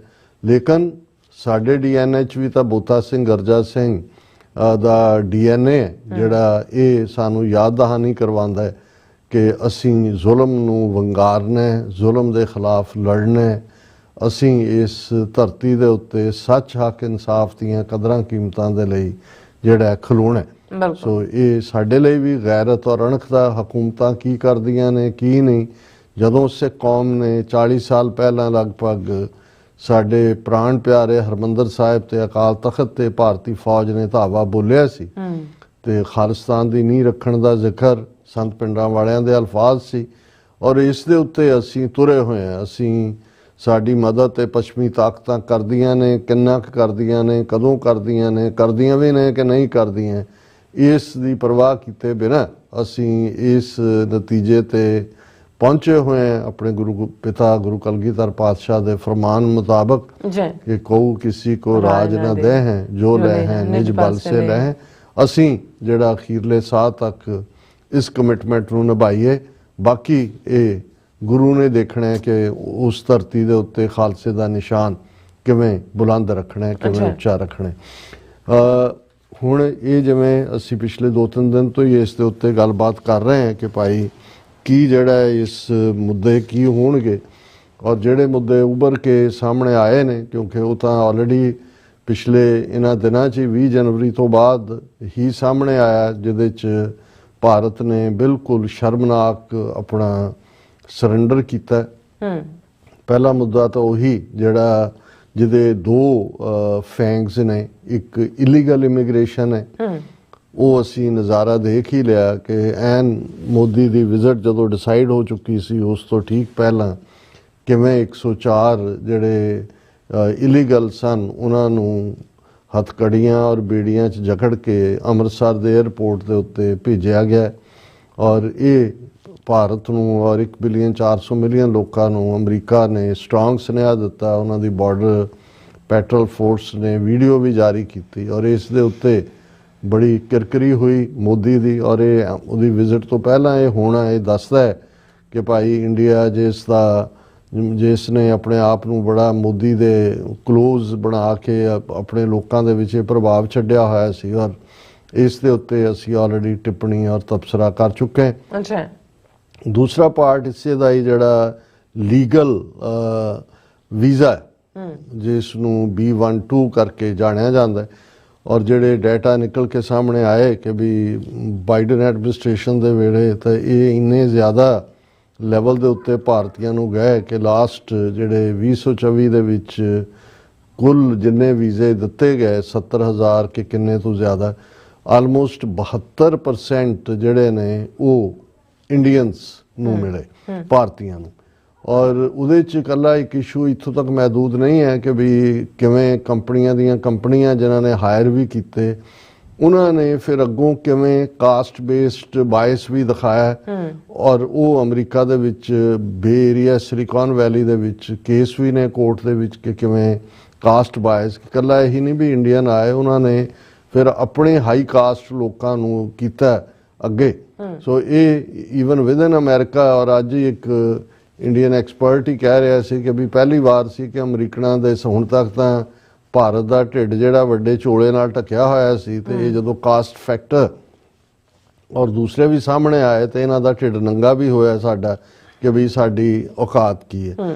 ਔਰ ਇਹ ਗੱਲ ਕੱਲੀ ਇਹ ਨਹੀਂ ਹੈ ਵੀ ਅੱਗੋਂ ਆਉਣਗੇ ਨਹੀਂ ਆਉਣਗੇ ਕਿੰਨੇ %, ਕਿਉਂਕਿ ਇਹਨਾਂ ਦਾ ਜ਼ੋਰ ਹੈ। ਔਰ ਇਸ ਮੁੱਦੇ ਦੇ ਉੱਤੇ ਟਰੰਪ ਦੀ ਟੀਮ ਇੱਕ ਪਾਸੇ ਐਲਨ ਮਸਕ ਤੇ ਇੱਕ ਪਾਸੇ ਜਿਹੜਾ ਉਹਨਾਂ ਦਾ ਜਿਹੜਾ ਸਪੋਰਟਿੰਗ ਕਾਡਰ ਹੈ, ਜਿਹਨੂੰ ਇਹ ਨਾਅਰਾ ਦਿੱਤਾ ਹੋਇਆ ਟੂ ਮੇਕ ਅਮਰੀਕਾ ਗ੍ਰੇਟ, ਮਾਗਾ ਜਾਂ ਮੈਗਾ ਜਿਹਨਾਂ ਨੂੰ ਗਰੁੱਪ ਕਿਹਾ ਜਾਂਦਾ ਹੈ, ਕਿਉਂਕਿ ਉਹਨਾਂ ਨੇ ਤਾਂ ਇੱਥੋਂ ਤੱਕ, ਔਰ ਈਵਨ ਜਿਹੜੀ ਐਲਨ ਮਸਕ ਦੀ ਟੀਮ 25 ਜਿਹੜੇ ਯੰਗ ਐਂਟਰਪ੍ਰੈਨਿਓਰਸ ਉਹਨੇ ਲਿਆ ਕੇ ਬਿਠਾਏ, ਉਹਨਾਂ ਚੋਂ ਇੱਕ 25 ਸਾਲਾਂ ਦਾ ਤਾਂ ਇੰਨੀ ਇੰਡੀਅਨ ਦੇ ਖਿਲਾਫ ਹੇਟ ਸੀ, ਔਰ ਉਹਨੇ ਤਾਂ ਈਵਨ ਇਹ ਨਾਅਰਾ ਦਿੱਤਾ ਸੀ ਕਿ make hate against Indians normal. So ਹਾਲਾਂ ਉਹਨੂੰ ਰੀਹਾਇਰ ਕਰ ਲਿਆ ਗਿਆ। ਸੋ ਗੱਲ ਕੱਲੀ ਇਹ ਨਹੀਂ ਹੈ ਕਿ ਵੀ ਅੱਗੋਂ ਲਈ B1 ਜਿਹੜਾ H1B ਦੇ ਥੱਲੇ ਇਹਨਾਂ ਦੇ ਦਰਵਾਜ਼ੇ ਬੰਦ ਹੋਣਗੇ। ਮੈਂ ਇਹ ਫਿਗਰ ਦੇਖ ਰਿਹਾ ਸੀ ਕਿ ਆਲਮੋਸਟ $120 ਬਿਲੀਅਨ ਬਾਹਰਲੇ ਮੁਲਕਾਂ ਚੋਂ ਇੰਡੀਆ ਦੇ ਜਿਹੜੇ ਕੰਮ ਕਰਨ ਵਾਲੇ ਨੇ ਉਹ ਆਪਣੀ ਕਮਾਈ ਵਾਪਸ ਭੇਜ। ਇੰਡੀਅਨ ਇਕਨੋਮੀ ਦੇ ਵਿੱਚ ਹਾਲਾਂ ਇਹਦੇ 'ਚ 120 ਬਿਲੀਅਨ ਦੇ ਵਿੱਚ ਮਿਡਲ ਈਸਟ ਜਾਂ ਦੂਜੇ ਆਲਮੋਸਟ 10 ਮਿਲੀਅਨ ਭਾਰਤੀ ਭਾਰਤ ਤੋਂ ਬਾਹਰ ਨੇ, ਪਰ ਉਹਦੇ ਚੋਂ 50% ਤੋਂ ਜ਼ਿਆਦਾ ਜਿਹੜੀ ਇਹ ਮਨੀ ਜਾਂਦੀ ਹੈ 120 ਬਿਲੀਅਨ ਜਿਹਨੇ ਇਕਨੋਮੀ ਨੂੰ ਜਾਂ ਫੋਰਨ ਐਕਸਚੇਂਜ ਨੂੰ ਖੜਾ, ਉਹ ਅਮਰੀਕਾ ਤੋਂ ਜਾਂਦੀ ਹੈ। ਸੋ ਕੱਲਾ ਇਹੀ ਨਹੀਂ ਕਿ ਵੀ ਉਹਨਾਂ ਦੇ ਲਈ ਉੱਥੇ ਆਲਰੇਡੀ ਅਨਐਮਪਲੋਇਮੈਂਟ ਰੇਟ ਇੰਨਾ ਬੁਰੀ ਤਰ੍ਹਾਂ ਉੱਪਰ ਗਿਆ ਹੈ ਭਾਰਤ ਦੇ ਵਿੱਚ ਕਿ ਲੋਕ ਤਾਂ ਉਹਨਾਂ ਦੇ ਰੁਲ ਰਹੇ ਨੇ ਕਿਸੇ ਵੀ ਇੰਪਲੋਇਮੈਂਟ ਲਈ। ਔਰ ਇਸ ਸਾਰੇ 'ਚ ਅਜੇ ਇਸ ਇੱਕ ਮਹੀਨੇ 'ਚ ਵੀ ਅਜੇ ਮਹੀਨਾ ਪੂਰਾ ਨਹੀਂ ਹੋਇਆ 20 ਜਨਵਰੀ ਤੋਂ ਭਾਰਤ ਦਾ ਰੁਪਈਆ ਡਾਂਸ ਕਰ ਰਿਹਾ ਡਾਲਰ ਦੇ ਸਾਹਮਣੇ। ਆਲਰੇਡੀ ਹੁਣ 90 ਤੋਂ ਥੱਲੇ ਗਿਆ ਹੋਣਾ ਸੀ ਪਿਛਲੇ 2 ਦਿਨਾਂ 'ਚ। $2 ਬਿਲੀਅਨ ਫੋਰਨ ਐਕਸਚੇਂਜ ਇਹਨਾਂ ਦੇ ਰਿਜ਼ਰਵ ਬੈਂਕ ਨੇ ਉਹਦੇ 'ਚੋਂ ਕੱਢ ਕੇ ਉਹਦੇ 'ਚ ਪਾਏ ਨੇ, ਲੇਕਿਨ ਇਹਨੂੰ ਮੇਨਟੇਨ ਨਹੀਂ ਕਰ ਸਕਣਗੇ। ਗਰੋਥ ਰੇਟ 5% ਤੋਂ ਥੱਲੇ ਆ ਗਿਆ। ਔਰ ਈਵਨ ਉਹਨਾਂ ਨੂੰ ਇਹ ਲੱਗਦਾ ਹੈ ਕਿ ਵੀ ਕੰਪੀਟੀਟਿਵ ਕਰੰਸੀ ਡਾਲਰ ਦੇ ਮੁਕਾਬਲੇ ਹੁਣ ਇਹ ਵੀ ਆਇਆ ਕਿ ਜੀ ਉਹਨਾਂ ਨੇ ਜਿਹੜਾ ਰਿਜ਼ਰਵ ਪੈਸਾ ਪਿਆ ਉਹਦੇ ਨਾਲ 55 ਟਨ ਗੋਲਡ ਖਰੀਦਿਆ ਤਾਂ ਕਿ ਕੱਲ ਨੂੰ ਕੀ ਹੁੰਦਾ ਕੀ ਨਹੀਂ ਤੇ ਉਹਨੂੰ ਇਕਨੋਮੀ ਨੂੰ ਸਟੇਬਲ ਕੀਤਾ ਜਾਏ। ਸੋ ਇੱਕ ਪਾਸੇ ਇਹ ਹੈ ਤੇ ਜੇ 120 ਬਿਲੀਅਨ ਜਿਹੜਾ ਬਾਹਰੋਂ ਜਾਂਦਾ ਹੈ ਔਰ ਆਉਣ ਵਾਲੇ ਪੀਰੀਅਡ ਦੇ ਵਿੱਚ ਇਹਨਾਂ ਦਾ ਨੰਬਰ ਘਟਦਾ ਹੈ, ਅਨਐਮਪਲੋਇਮੈਂਟ ਉੱਥੇ ਵਧੇਗੀ, ਪਲੱਸ ਇਹ ਜਿਹੜਾ ਉਹਨਾਂ ਦਾ ਸੋਰਸ ਆਫ ਇਨਕਮ ਹੈ ਇਹਨੂੰ ਬਹੁਤ ਵੱਡਾ ਜਿਹੜਾ ਝਟਕਾ ਲੱਗੇਗਾ। ਔਰ ਆਲਰੇਡੀ ਇਹਨਾਂ ਨੇ ਪਿਛਲੇ 20-22 ਦਿਨਾਂ 'ਚ ਮੇਰਾ ਖਿਆਲ ਹੈ 8 ਜਾਂ 10 billion dollar foreign exchange reserve ਚੋਂ ਕੱਢ ਕੇ ਬਾਹਰ ਪਾ ਰਹੇ ਨੇ ਇਕਨੋਮੀ ਨੂੰ ਸਟੇਬਲ ਕਰਨ ਦੇ ਲਈ। ਸੋ ਇਹ ਇਸ਼ੂ ਜਿਹੜੇ ਜਿਹੜੇ ਕਿਆਸ ਰਾਈਆਂ ਨੇ ਅੱਡ ਐਕਸਪਰਟਸ ਵੱਲੋਂ ਵੀ ਕੀ ਇਸ਼ੂ ਹੋਏਗਾ, ਜ਼ਾਹਰ ਹੈ ਜਦੋਂ ਅਸੀਂ ਇਲੀਗਲ ਇਮੀਗ੍ਰੈਂਟਸ ਦੀ ਗੱਲ ਕਰਦੇ ਹਾਂ ਤਾਂ ਇਹ ਫਿਗਰ ਪਿਊ ਰਿਸਰਚ ਦੀ ਹੈ ਕਿ 7,25,000 ਇਲੀਗਲ ਇੰਡੀਅਨ ਜਿਨ੍ਹਾਂ ਦੀ ਮੈਜੋਰਟੀ ਗੁਜਰਾਤੀ ਨੇ ਉਹ ਅਮਰੀਕਾ 'ਚ ਨੇ, ਜਿਨ੍ਹਾਂ 'ਚੋਂ 18,000 ਦੀ ਸ਼ਨਾਖਤ ਹੋ ਚੁੱਕੀ ਹੈ ਜਾਂ ਆਲਰੇਡੀ ਇਹਨਾਂ ਦੀ ਕਸਟਡੀ 'ਚ ਨੇ ਜਾਂ ਜਿਨ੍ਹਾਂ ਦੀ ਡਿਪੋਰਟੇਸ਼ਨ ਲੱਗੀ ਹੋਈ ਹੈ। ਸੋ ਹੁਣ ਤਾਂ ਫਿਰ ਇੱਕ ਜਹਾਜ਼ ਚੜ੍ਹੇਗਾ ਤੇ ਇੱਕ ਉਤਰੇਗਾ, ਇੱਕ ਜਾਏਗਾ, ਤੇ ਘੱਟੋ ਘੱਟ ਇਹ ਇੱਥੇ ਆਉਣ ਤੋਂ ਪਹਿਲਾਂ ਆਪੋਜੀਸ਼ਨ ਨੇ ਵੀ ਪ੍ਰੀਵੇਲ ਕੀਤਾ ਮੋਦੀ ਤੇ ਕਿ ਜੀ ਉਹ ਟਰੰਪ ਦੇ ਨਾਲ ਇਸ ਇਸ਼ੂ ਨੂੰ ਚੁੱਕੇ ਕਿ fair treatment to the Indian citizens. ਹੁਣ ਫੇਅਰ ਉਹ ਤਾਂ they want to create an example out of them ਕਿ ਵੀ ਇਹਨਾਂ ਨੂੰ ਇਹ ਦੱਸਿਆ ਜਾਏ ਵੀ ਕੀ ਹੈਗਾ। ਚਲੋ ਆਪਣੇ ਜਹਾਜ਼ ਭੇਜਣਗੇ ਜਾਂ ਇਹ ਸਿਵਿਲੀਅਨ ਦੇ ਵਿੱਚ ਉਹਨਾਂ ਨੂੰ ਕਰਨਗੇ, ਇੰਨੀ ਕਿਰਾਇਤ ਇਹਨਾਂ ਨੂੰ ਮਿਲ ਸਕਦੀ ਹੈ, ਪਰ ਇਹਦੇ 'ਚ ਕੋਈ ਸ਼ੱਕ ਨਹੀਂ ਹੈ ਕਿ ਇੰਨੀ ਵੱਡੀ ਗਿਣਤੀ 'ਚ ਜਦੋਂ ਇੱਥੋਂ ਨਿਕਲਣਗੇ, ਔਰ H1B ਵਾਲਿਆਂ ਦਾ ਤਾਂ ਕੋਈ ਸਵਾਲ ਹੀ ਨਹੀਂ ਹੈ ਕਿ 72% ਵਾਲਾ ਕੋਟਾ ਰਹੇ, ਉਹ ਕੱਟ ਹੋਏਗਾ ਹੀ ਹੋਏਗਾ। ਸੋ ਇਹ ਇਕੱਲਾ ਇਹੀ ਨਹੀਂ ਵੀ ਉਹਨਾਂ ਦੇ ਜੋ ਇੱਥੇ ਆ ਕੇ ਟੱਬਰਾਂ ਦੇ ਟੱਬਰ ਜਿਹੜੇ ਨੇ ਸੈਟਲ ਹੋਏ ਨੇ, ਸਗੋਂ ਉਹਨਾਂ ਦੀ ਜਿਹੜੀ ਫੋਰਨ ਐਕਸਚੇਂਜ ਹੈ ਜਾਂ ਜਿਹੜੀ ਕਮਾਈ ਹੈ ਉਹ ਵੀ ਬੁਰੀ ਤਰ੍ਹਾਂ ਪ੍ਰਭਾਵਿਤ ਹੋਏਗੀ। ਦੂਸਰਾ ਵੱਡਾ ਇਸ਼ੂ ਜਿਹੜਾ ਹੈ ਉਹ, ਹਾਲਾਂ ਟਰੰਪ ਦੀ ਪਹਿਲੀ ਟਰਮ ਦੇ ਵੇਲੇ ਵੀ ਇੰਡੀਆ ਨੇ ਕੋਈ ਟ੍ਰੇਡ ਡੀਲ ਸਾਈਨ ਕਰਨਾ ਚਾਹੁੰਦੇ ਸੀ ਅਮਰੀਕਾ ਦੇ ਨਾਲ, ਲੇਕਿਨ ਜਿਹੜਾ ਉਹ ਇੰਨੀਆਂ ਜ਼ਿਆਦਾ ਉਹਨਾਂ ਦੀਆਂ ਟੈਰਿਫਸ ਔਰ ਦੂਸਰੀਆਂ ਤੀਸਰੀਆਂ ਸੀ, ਉਹਦੇ ਥੱਲੇ ਟ੍ਰੇਡ ਡੀਲ ਸਾਈਨ ਨਹੀਂ ਹੋਈ। ਹੁਣ ਇਸ ਦੇ ਉੱਤੇ ਜ਼ਰੂਰ ਹੈ ਕਿ ਵੀ ਕੋਈ ਨਾ ਕੋਈ ਇਸ ਕਿਸਮ ਦੀ ਗੱਲਬਾਤ ਜੇ ਹੋਈ ਹੋਏ, ਕਿਉਂਕਿ ਜਿਵੇਂ ਮੈਂ ਪਹਿਲਾਂ ਵੀ ਕਿਹਾ ਸੀ ਕਿ ਇਹ ਜਿਹੜੀਆਂ ਜਦੋਂ ਡਿਗਨਿਟਰੀ ਆਉਂਦੇ ਨੇ, ਇਹ ਤਾਂ ਇੱਕ ਮੌਕਾ ਹੁੰਦਾ ਜੀ, ਦਸਤਖਤ ਕੀਤੇ ਤੇ ਫੋਟੋ ਓਪਰਚੁਨਿਟੀ ਹੋਈ ਤੇ ਦੂਸਰਾ ਹੋਇਆ, ਪਹਿਲਾਂ ਅੰਡਰਸਟੈਂਡਿੰਗ ਹੋਈ ਹੁੰਦੀ ਹੈ। ਹੁਣ ਕਿਉਂਕਿ ਟੈਰਿਫ ਦਾ ਇਸ਼ੂ ਇੱਕ ਐਸਾ ਇਸ਼ੂ ਹੈ ਕਿ ਹਾਲਾਂ ਟਰੰਪ ਨੇ ਮੋਦੀ ਦਾ ਨਾਂ ਲੈ ਕੇ ਕਦੇ ਮੋਦੀ ਨੂੰ ਕ੍ਰਿਟਿਸਾਈਜ਼ ਨਹੀਂ ਕੀਤਾ, ਲੇਕਿਨ ਇੰਡੀਆ ਨੂੰ ਤਾਂ ਉਹਨੇ king of tariffs, very bad deal ਔਰ ਇਸ ਕਿਸਮ ਦਾ ਪਾਰਟ ਹੀ ਉਸਦਾ ਰਿਹਾ। ਹੁਣ ਐਨ ਔਰ ਜਦੋਂ ਮੈਂ ਵਾਕ ਕਰ ਰਿਹਾ ਸੀ ਸਟੂਡੀਓ ਦੇ ਲਈ ਤੇ ਮੇਰੇ ਹੱਥ ਦੇ ਵਿੱਚ ਇਹ ਖਬਰ ਆਈ ਕਿ ਔਰ ਅੱਜ ਹੀ ਜਦੋਂ ਕਿ ਐਨ ਹੁਣ ਮੋਦੀ ਪਹੁੰਚ ਚੁੱਕਿਆ ਅਮਰੀਕਾ, ਔਰ ਇਸ ਤੋਂ ਅਸੀਂ ਅੰਦਾਜ਼ਾ ਲਾ ਸਕਦੇ ਹਾਂ ਕਿ ਵੀ ਹੋਣ ਕੀ ਜਾ ਰਿਹਾ ਹੈ ਮੋਦੀ ਦੇ ਨਾਲ ਟੈਰਿਫ ਦੇ ਮੁੱਦੇ ਦੇ ਉੱਤੇ। ਵਾਈਟ ਹਾਊਸ ਦੇ ਵਿੱਚ ਪ੍ਰੈਸ ਕਾਨਫਰੰਸ ਉਹਨਾਂ ਦੀ ਯੰਗ ਸਪੋਕਸਵੂਮਨ ਹੈਗੀ ਹੈ, ਬੜੀ ਜਿਹੜੀ ਹੈ ਫਲੂਐਂਟ, ਉਹ ਡਿਲੀਵਰ ਕਰਦੀ ਹੈ, ਪ੍ਰੈਸ ਸੈਕਟਰੀ ਕੈਰੋਲਿਨ ਲੈਵਿਟੇ। ਉਹਨੇ ਪ੍ਰੈਸ ਕਾਨਫਰੰਸ ਦੇ ਵਿੱਚ ਕਿਹਾ ਕਿ ਵੀ ਥਰਸਡੇ, ਜਦੋਂ ਕਿ ਕੱਲ ਮੋਦੀ ਹੋਏਗਾ, ਕੱਲ ਟਰੰਪ ਜਿਹੜਾ ਹੈ ਉਹ ਦੁਨੀਆ ਦੇ ਹਰ ਦੇਸ਼ ਦੇ ਉੱਤੇ, ਹਰ ਮੁਲਕ ਦੇ ਉੱਤੇ ਟੈਰਿਫ ਲਾਗੂ ਕਰੇਗਾ, ਉਸੇ ਪ੍ਰਪੋਰਸ਼ਨ ਦੇ ਵਿੱਚ ਹੀ ਜਿਹਦੇ 'ਚ ਕਿ ਅਮਰੀਕਨ ਚੀਜ਼ਾਂ ਤੇ ਲਾਈ ਹੋਈ ਹੈ। ਔਰ ਇਹ ਮੇਜਰ ਖਬਰ ਹੈ, Trump reciprocal tariffs could come by Thursday, White House says. White House ਨੇ ਕਿਹਾ ਵੀ ਥਰਸਡੇ, ਇਹ ਜਦੋਂ ਕਿ ਨਰਿੰਦਰ ਮੋਦੀ ਨੇ ਮਿਲਣਾ ਉਸ ਤੋਂ ਪਹਿਲਾਂ ਇਹ ਟੈਰਿਫਸ ਜਿਹੜੀਆਂ ਲੱਗ ਚੁੱਕੀਆਂ ਹੋਣਗੀਆਂ। ਔਰ ਇਹ ਰੈਸੀਪ੍ਰੋਕਲ ਟੈਰਿਫ ਪਲਾਨ, ਔਰ ਇਹ ਜਿਹੜਾ President Donald Trump could announce his reciprocal tariff plans before he meets with Indian Prime Minister Modi on Thursday, White House said. ਉਹਨਾਂ ਨੇ ਕਿਹਾ ਜੀ ਮੋਦੀ ਨੂੰ ਮਿਲਣ ਤੋਂ ਪਹਿਲੇ ਉਹਨੇ ਪੂਰੀ ਦੀ ਪੂਰੀ ਟੈਰਿਫ ਜਿਹੜੀ ਹੈ ਉਹ ਇੰਡੀਆ ਦੇ ਉੱਤੇ ਠੋਕੀ ਹੋਣੀ ਹੈ। ਔਰ ਬਾਕੀ ਉਹਨੂੰ ਜਦੋਂ ਪੁੱਛਿਆ ਗਿਆ ਵੀ ਕਾਹਦੇ ਤੇ ਲੱਗੇਗੀ, ਕੀ ਪ੍ਰੈਸ ਸੈਕਟਰੀ ਕੈਰੋਲਿਨ ਨੇ ਕਿਹਾ ਕਿ ਵੀ ਇਹ ਪ੍ਰੈਜ਼ੀਡੈਂਟ ਹੀ ਹੁਣ ਤੁਹਾਡੇ ਨਾਲ ਗੱਲ ਕਰੇਗਾ ਔਰ ਰੈਸੀਪ੍ਰੋਕਲ ਟੈਰਿਫ ਫਰੰਟ ਦੇ ਉੱਤੇ। ਔਰ ਇਹ ਕਿਉਂਕਿ ਆਲਰੇਡੀ ਟਰੰਪ ਨੇ ਕਿਹਾ ਕਿ very simple, if they charge us, we charge them.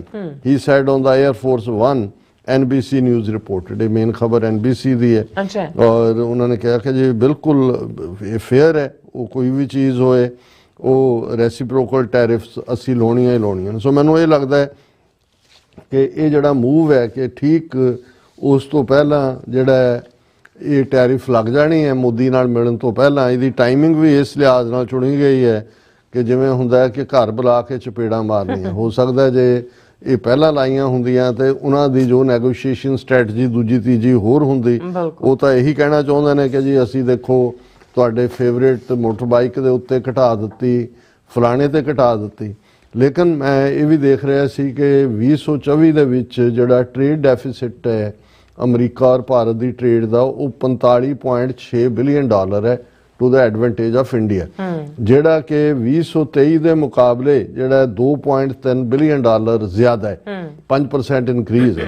ਹੁਣ ਟਰੰਪ ਨੇ ਉਦੋਂ ਤੱਕ ਨਹੀਂ ਹਟਣਾ ਹੈ ਜਦੋਂ ਤੱਕ ਇਹ 45.6 ਬਿਲੀਅਨ ਡਾਲਰ ਦਾ ਘਾਟਾ ਜਿਹੜਾ ਉਹ ਇਸੇ ਲਈ ਹੈ ਕਿਉਂਕਿ ਉਹਨਾਂ ਨੇ ਟੈਰਿਫ ਲਾਈ ਹੈ, ਅਮਰੀਕਾ 'ਚ ਉਹ ਐਡਵਾਂਟੇਜ ਲੈਂਦੇ ਨੇ। ਵੈਸੇ ਮੋਸਟ ਫੇਵਰਡ ਨੇਸ਼ਨ ਸਟੇਟਸ ਦਾ ਟਰੰਪ ਨੇ ਆਪਣੀ ਪਹਿਲੀ ਟਰਮ ਵੇਲੇ ਹੀ ਇੰਡੀਆ ਦਾ ਕੱਟ ਦਿੱਤਾ ਸੀ।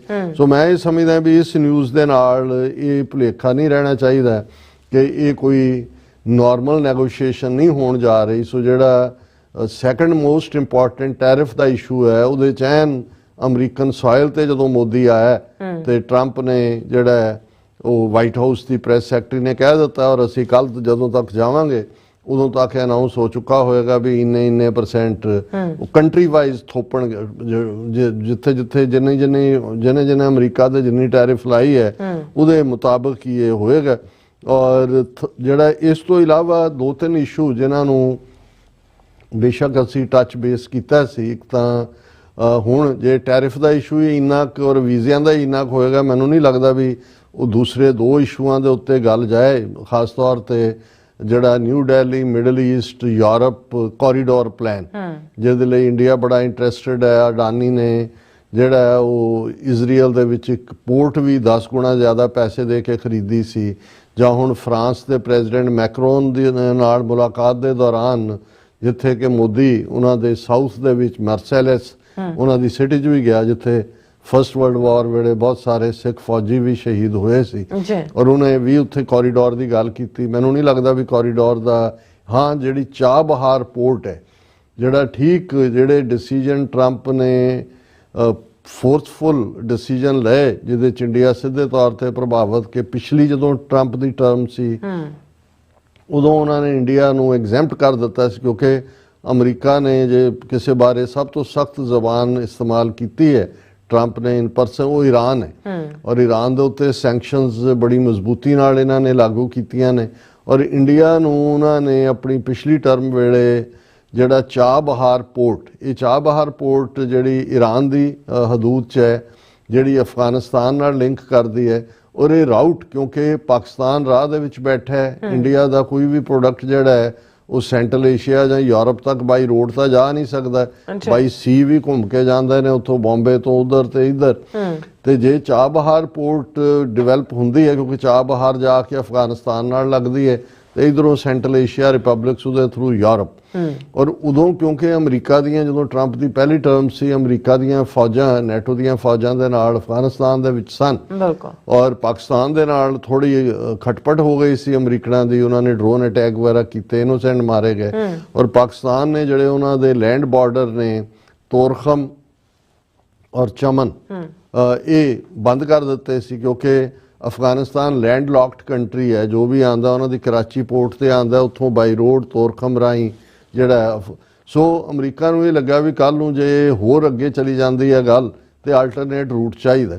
ਸੋ ਇੰਡੀਆ ਨੇ ਇਸ ਪੋਰਟ ਦੇ ਉੱਤੇ ਜਿਹੜਾ ਚਾਬਹਾਰ ਪੋਰਟ ਦੇ ਉੱਤੇ ਇਹ ਆਲਮੋਸਟ ਇਹਨਾਂ ਦਾ $240 ਮਿਲੀਅਨ ਦਾ ਪ੍ਰੋਜੈਕਟ ਹੈ ਇੰਡੀਆ ਦਾ, ਔਰ ਇੰਡੀਅਨ ਕੰਪਨੀ ਹੀ ਉਸ ਨੂੰ ਜਿਹੜੀ ਹੈ ਉਹ ਆਪਰੇਟ ਕਰ ਰਹੀ ਹੈ, ਆਲਮੋਸਟ ਤਿਆਰ ਹੈ, ਉਹਦਾ ਇੱਕ ਟਰਮੀਨਲ ਫੰਕਸ਼ਨਲ ਵੀ ਹੋ ਚੁੱਕਾ ਹੈ। ਪਰ ਟਰੰਪ ਨੇ ਜਿਹੜਾ ਇੱਕ ਫੈਸਲਾ ਲਿਆ ਕਿ ਵੀ ਇਸ ਦੇ ਉੱਤੇ ਅਸੀਂ ਪਾਬੰਦੀ ਲਾ ਰਹੇ ਹਾਂ, ਔਰ ਇਹ ਵੀ ਇੱਕ ਪੂਰੀ ਫੁੱਲ ਫਲੈਜ ਨਿਊਜ਼ ਸਟੋਰੀ ਇਸ ਦੇ ਉੱਤੇ ਹੈ ਕਿ India fears impact of Trump's Iran sanctions on Chabahar port. $370 million ਦਾ ਇਹ ਪ੍ਰੋਜੈਕਟ ਜਿਹਦੇ ਤੇ ਇੰਡੀਆ ਨੇ ਇਨਵੈਸਟ ਕੀਤਾ ਹੋਇਆ, ਔਰ ਕਿਉਂਕਿ ਪਿਛਲੇ ਪੀਰੀਅਡ ਦੇ ਵਿੱਚ ਟਰੰਪ ਦੇ ਵੇਲੇ ਤਾਂ ਟਰੰਪ ਨੇ ਇੰਡੀਆ ਨੂੰ ਫੋਰਸ ਕੀਤਾ ਵੀ ਆਇਲ ਵੀ ਬਾਏ ਕਰੋ ਅਮਰੀਕਾ ਤੋਂ, ਜਿਹੜਾ ਕੀਤਾ ਮਹਿੰਗੇ ਭਾਅ, ਪਰ ਬਾਈਡਨ ਐਡਮਿਨਿਸਟ੍ਰੇਸ਼ਨ ਦੇ ਵੇਲੇ ਇੰਡੀਆ ਨੇ ਕਰੂਡ ਆਇਲ ਰਸ਼ੀਆ ਤੋਂ ਵੀ ਬਾਏ ਕੀਤਾ, ਈਰਾਨ ਤੋਂ ਵੀ ਕੀਤਾ, ਕਿਉਂਕਿ ਈਰਾਨ ਦਾ ਚੀਪਰ ਹੈ, ਨੇੜੇ ਵੀ ਹੈ, ਡਿਲੀਵਰੀ ਵੀ ਨੇੜੇ ਹੈ। ਪਰ ਇਸ ਵਾਰ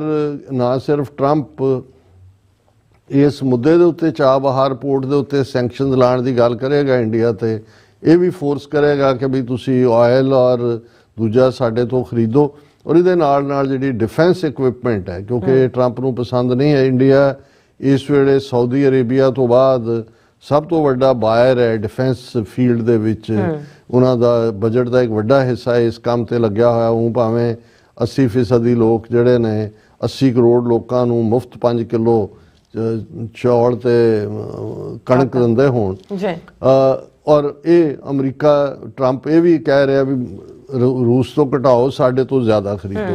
ਸੋ ਇਹ ਜਿਹੜਾ ਚਾਬਹਾਰ ਪੋਰਟ ਵਾਲਾ ਮੁੱਦਾ ਹੈ, ਇਹ ਵੀ ਇਹਨਾਂ ਦੇ ਲਈ ਜਿਹੜਾ ਇੰਪੋਰਟੈਂਟ ਹੋਏਗਾ। ਬਾਕੀ ਜੇ ਐਲਨ ਮਸਕ ਔਰ ਦੂਸਰਿਆਂ ਦੇ ਨਾਲ 1-to-1 ਮਿਲਦਾ ਹੈ, ਸੋ ਅੱਜ ਹੀ ਇਹ ਖਬਰ ਹੈ ਕਿ ਭੂਟਾਨ ਨੇ ਈਵਨ ਐਲਨ ਮਸਕ ਦੀ ਜਿਹੜੀ ਸਟਾਰਲਿੰਕ ਨੂੰ ਉਹਦੀ ਐਂਟਰੀ ਭੂਟਾਨ 'ਚ ਹੋ ਗਈ ਹੈ। ਸੋ ਮੋਦੀ ਕੋਸ਼ਿਸ਼ ਕਰੇਗਾ ਕਿ ਵੀ ਉਹਨਾਂ ਨੂੰ ਜਿਹੜਾ ਹੈ ਉਹ ਇਹ ਸਾਰੇ ਦੇ ਨਾਲ ਇੰਡੀਆ ਵੀ ਆਉਣ ਦਾ ਸੱਦਾ ਦੇ, ਪਰ ਇੰਡੀਆ ਤੋਂ ਪਹਿਲਾਂ ਆਲਰੇਡੀ ਉਹਨਾਂ ਦਾ ਇਹ ਕੰਸਰਨ ਵੀ ਸੀ ਕਿ ਜੀ ਸਿਕਿਉਰਿਟੀ ਔਰ ਪ੍ਰਾਈਵੇਸੀ ਔਰ ਇਹਦੇ ਨਾਲ ਰਿਲਾਇੰਸ ਜਿਓ ਦਾ ਕੀ ਬਣੇਗਾ, ਜਿਨ੍ਹਾਂ ਦੇ ਕੋਲ ਇਹ ਸਾਰਾ ਹੈ, ਕਿਉਂਕਿ 2 ਪਾਰਟ ਕਮਿਊਨੀਕੇਸ਼ਨ ਦੇ ਨੇ। ਹਾਲਾਂ ਭੂਟਾਨ ਦੇ ਕੋਲ ਫਾਈਬਰ ਆਪਟਿਕਸ ਰਾਹੀਂ ਵੀ ਸੀ, ਲੇਕਿਨ ਦੂਰ ਦਰਾੜ ਏਰੀਆ ਦੇ ਵਿੱਚ ਸਟਾਰਲਿੰਕ ਤੇ ਥੱਲੇ ਆਲਰੇਡੀ ਭੂਟਾਨ ਦੀ ਜਿਹੜੀ ਈਵਨ ਸੈਟੇਲਾਈਟ ਵੀ ਲਾਂਚ ਕੀਤੀ ਹੋਈ ਹੈ ਐਲਨ ਮਸਕ ਨੇ ਆਪਣੀ ਮਦਦ ਦੇ ਨਾਲ, ਜਦੋਂ ਕਿ ਭਾਰਤ ਦਾ ਇਸਰੋ ਵਾਲਾ ਜਿਹੜਾ ਪ੍ਰੋਜੈਕਟ ਹੈ ਉਹ 4 ਸਾਲ ਬਾਅਦ ਆਇਆ।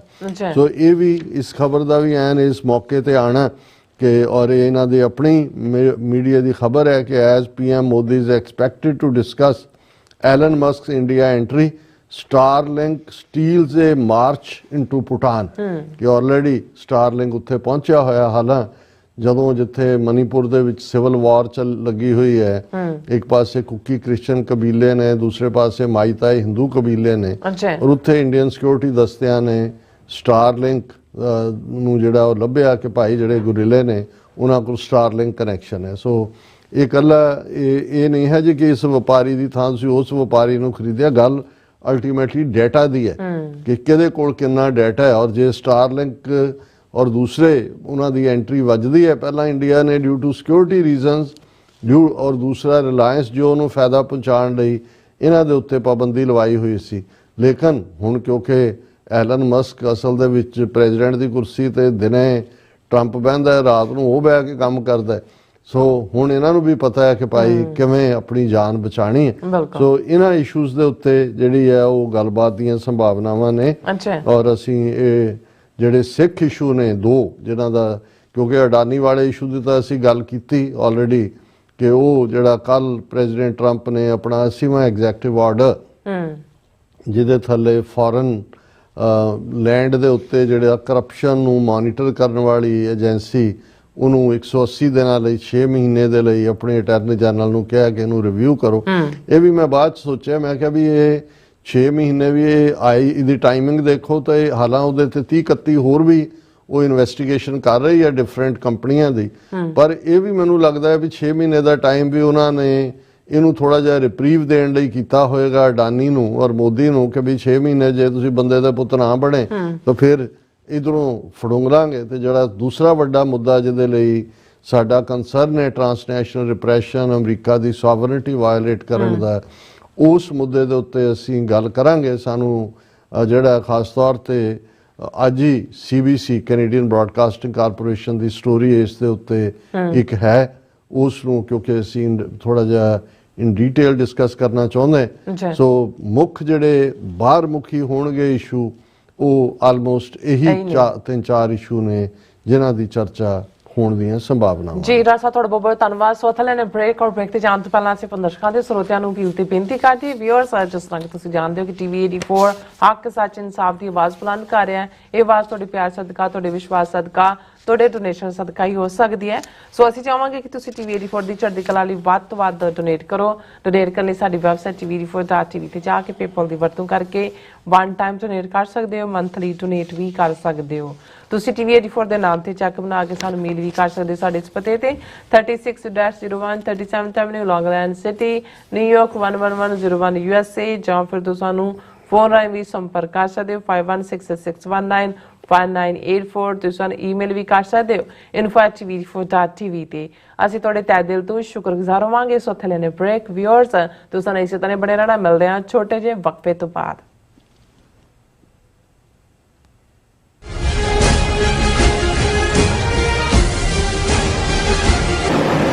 ਲਾਸ ਐਂਜਲਸ ਕਾਉਂਟੀ ਵਿੱਚ ਵਿਨਾਸ਼ਕਾਰੀ ਜੰਗਲੀ ਅੱਗ ਕਾਰਨ ਪ੍ਰਭਾਵਿਤ ਪੀੜਤਾਂ ਦੀ ਸਹਾਇਤਾ ਲਈ ਯੂਨਾਈਟਿਡ ਸਿੱਖਸ ਇੱਕ ਐਮਰਜੈਂਸੀ ਰਾਹਤ ਮੁਹਿੰਮ ਚਲਾ ਰਹੀ ਹੈ।